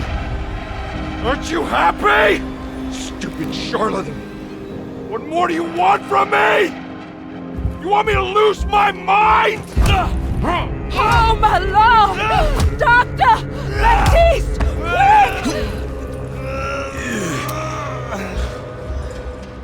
Jesus. What are you thinking, Carnby?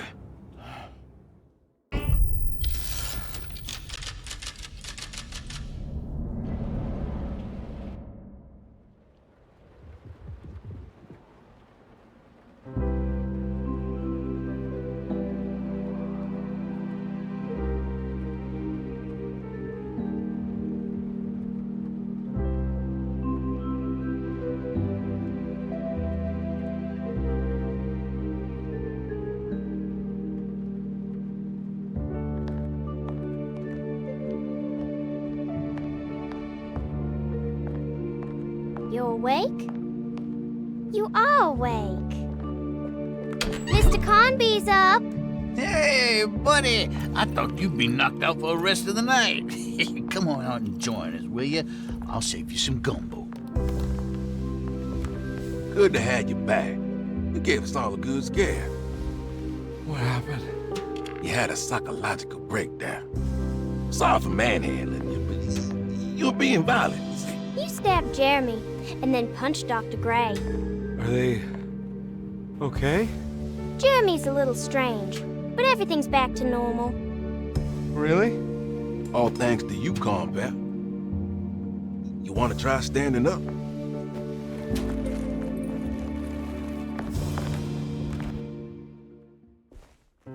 Well, if it isn't the hero of the day.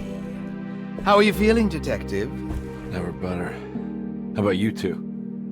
Hey, Jeremy, I didn't do too much damage, did I? Things are fine. Very quiet. What's up with him? Painkillers? No. You see, despite you having the finesse of a one-eyed butcher, you managed to lobotomize dear Jeremy. I did what? It's actually quite impressive. It's not like I hadn't considered it myself. I just wish Jeremy could have been helped without reducing his personality to that of an oyster. But he's gonna live. Of course. As long as someone keeps feeding him, he'll outlive the best of us.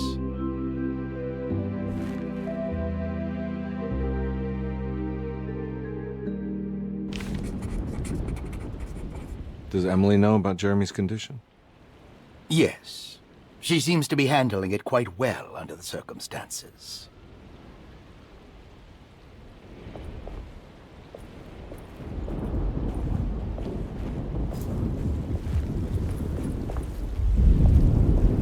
Good to see you back on your feet, Detective. Have some gumbo. Thanks. I'll save it for later.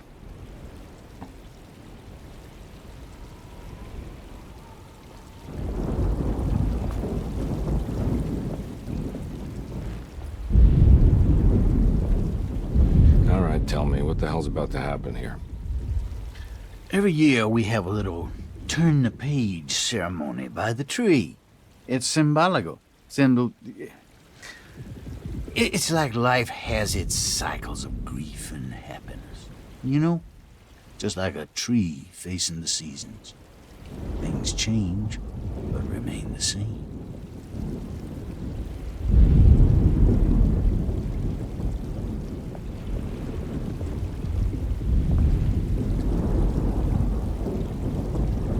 That is one impressive tree. More impressive than you could ever imagine.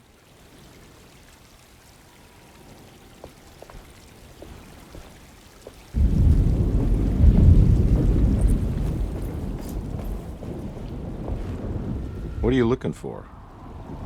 Just keeping an eye out for the storm. Radio says it could be a wild one.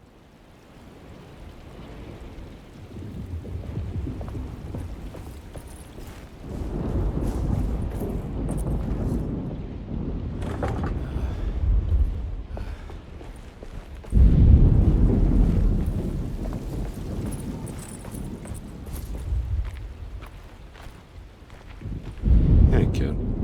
What are you up to? Preparing for the ceremony. I don't want to disappoint Mother.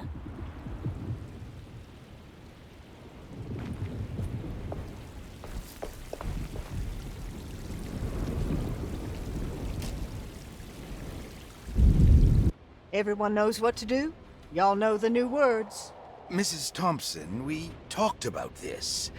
I'm not sure everyone is comfortable. Doctor, I insist. This is important. We've waited for so long, Doctor. Let's just go with the old song. Not every change is an improvement. Boss, good or bad, we need to move forward. All in, Doc. Let's bet it all. But we don't know what we're dealing with. It'll be okay, Doctor. Better even.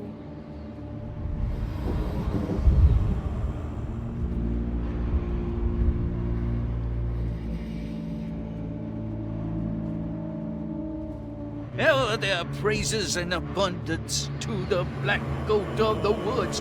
Hear us, mother. Take pity on us. Take pity on us. Ever Hear their us, praises mother. and their Praises abundance and to the abundance. black Black goat take of the pity woods. on us. Hear us, mother, and take pity on us. Take pity on us. Ever their praises and abundance to the black goat of the woods. Hear us, mother, and take pity on us. Accept our sacrifice.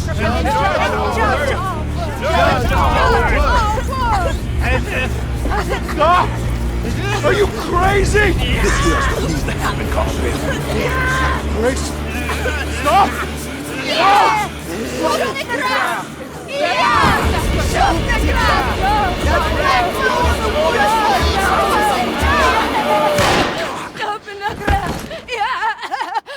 Detective, get my uncle out of here. Jeremy, come with me! Get over here!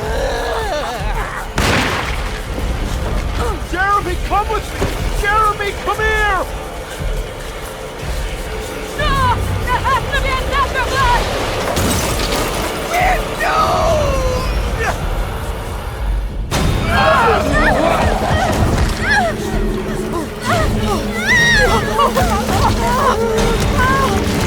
Jeremy,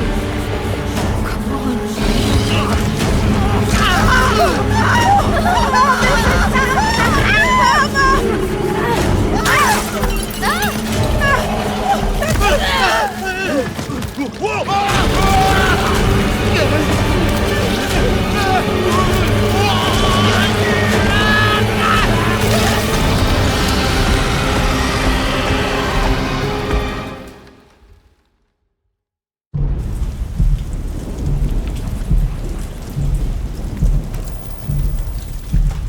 I can't let that monster leave Derceto. I have to stop it.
Detective! What the hell was that?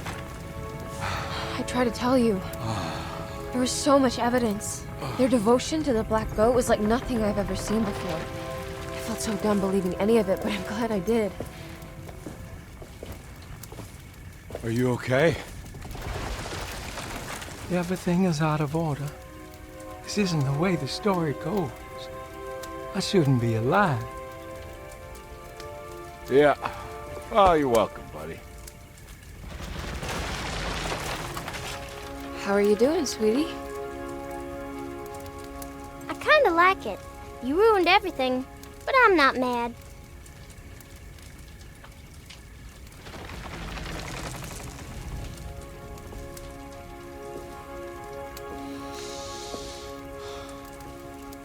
All right, you ready to head back to New Orleans? Come on, Jeremy. We're leaving. Can I come? I thought you said you didn't need saving. Don't leave her. She's important. Of course we're taking her with us. Yay, I'm important.